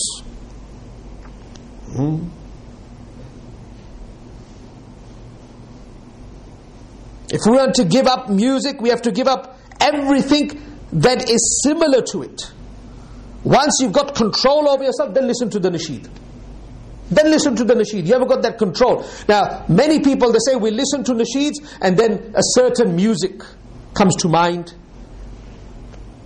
Listening to nasheed, the praise of Allah, the praise of the Prophet of Allah, and the mind in Hollywood, the mind in Bollywood. Yes, nasheed. What kind of nasheed is that? Physically give up music, mentally give up music, thoughts give up music. When we get that control, and that will be by damaging the heart through the recitation of the Quran, then listen to the nasheed, because the mind now will not drift to something that is haram. Let me say it again, I'm not saying nasheed is haram. Right? I'm not saying it is haram. Completely halal. But we have to diagnose the problem. You have to see the weakness of a human being. Work upon that. So do we make a mu'ahida, a pact with Allah today? Homes will echo, masajid will echo. If you see me talking, say, brother, Imam Sahib, you said this. Yes. We all brothers. I may make the mistake. If a person is doing dhikr, reading an Islamic book, or speaking to a brother about masail, that is different. Try to keep yourself active in any work of deen in the masjid, and if you can, avoid all works and do the recitation, that is the best. So we go home, we say to our wife and our children, our lifestyle is going to change from tomorrow. This waking up Fajr and making the second salam, third salam in the bed. No. After Fajr we're going to remain up until Ishraq. We're going to read the Quran. You know, a lot of people I've seen, they pray Fajr straight away in the bed. It's like this is a burden upon them.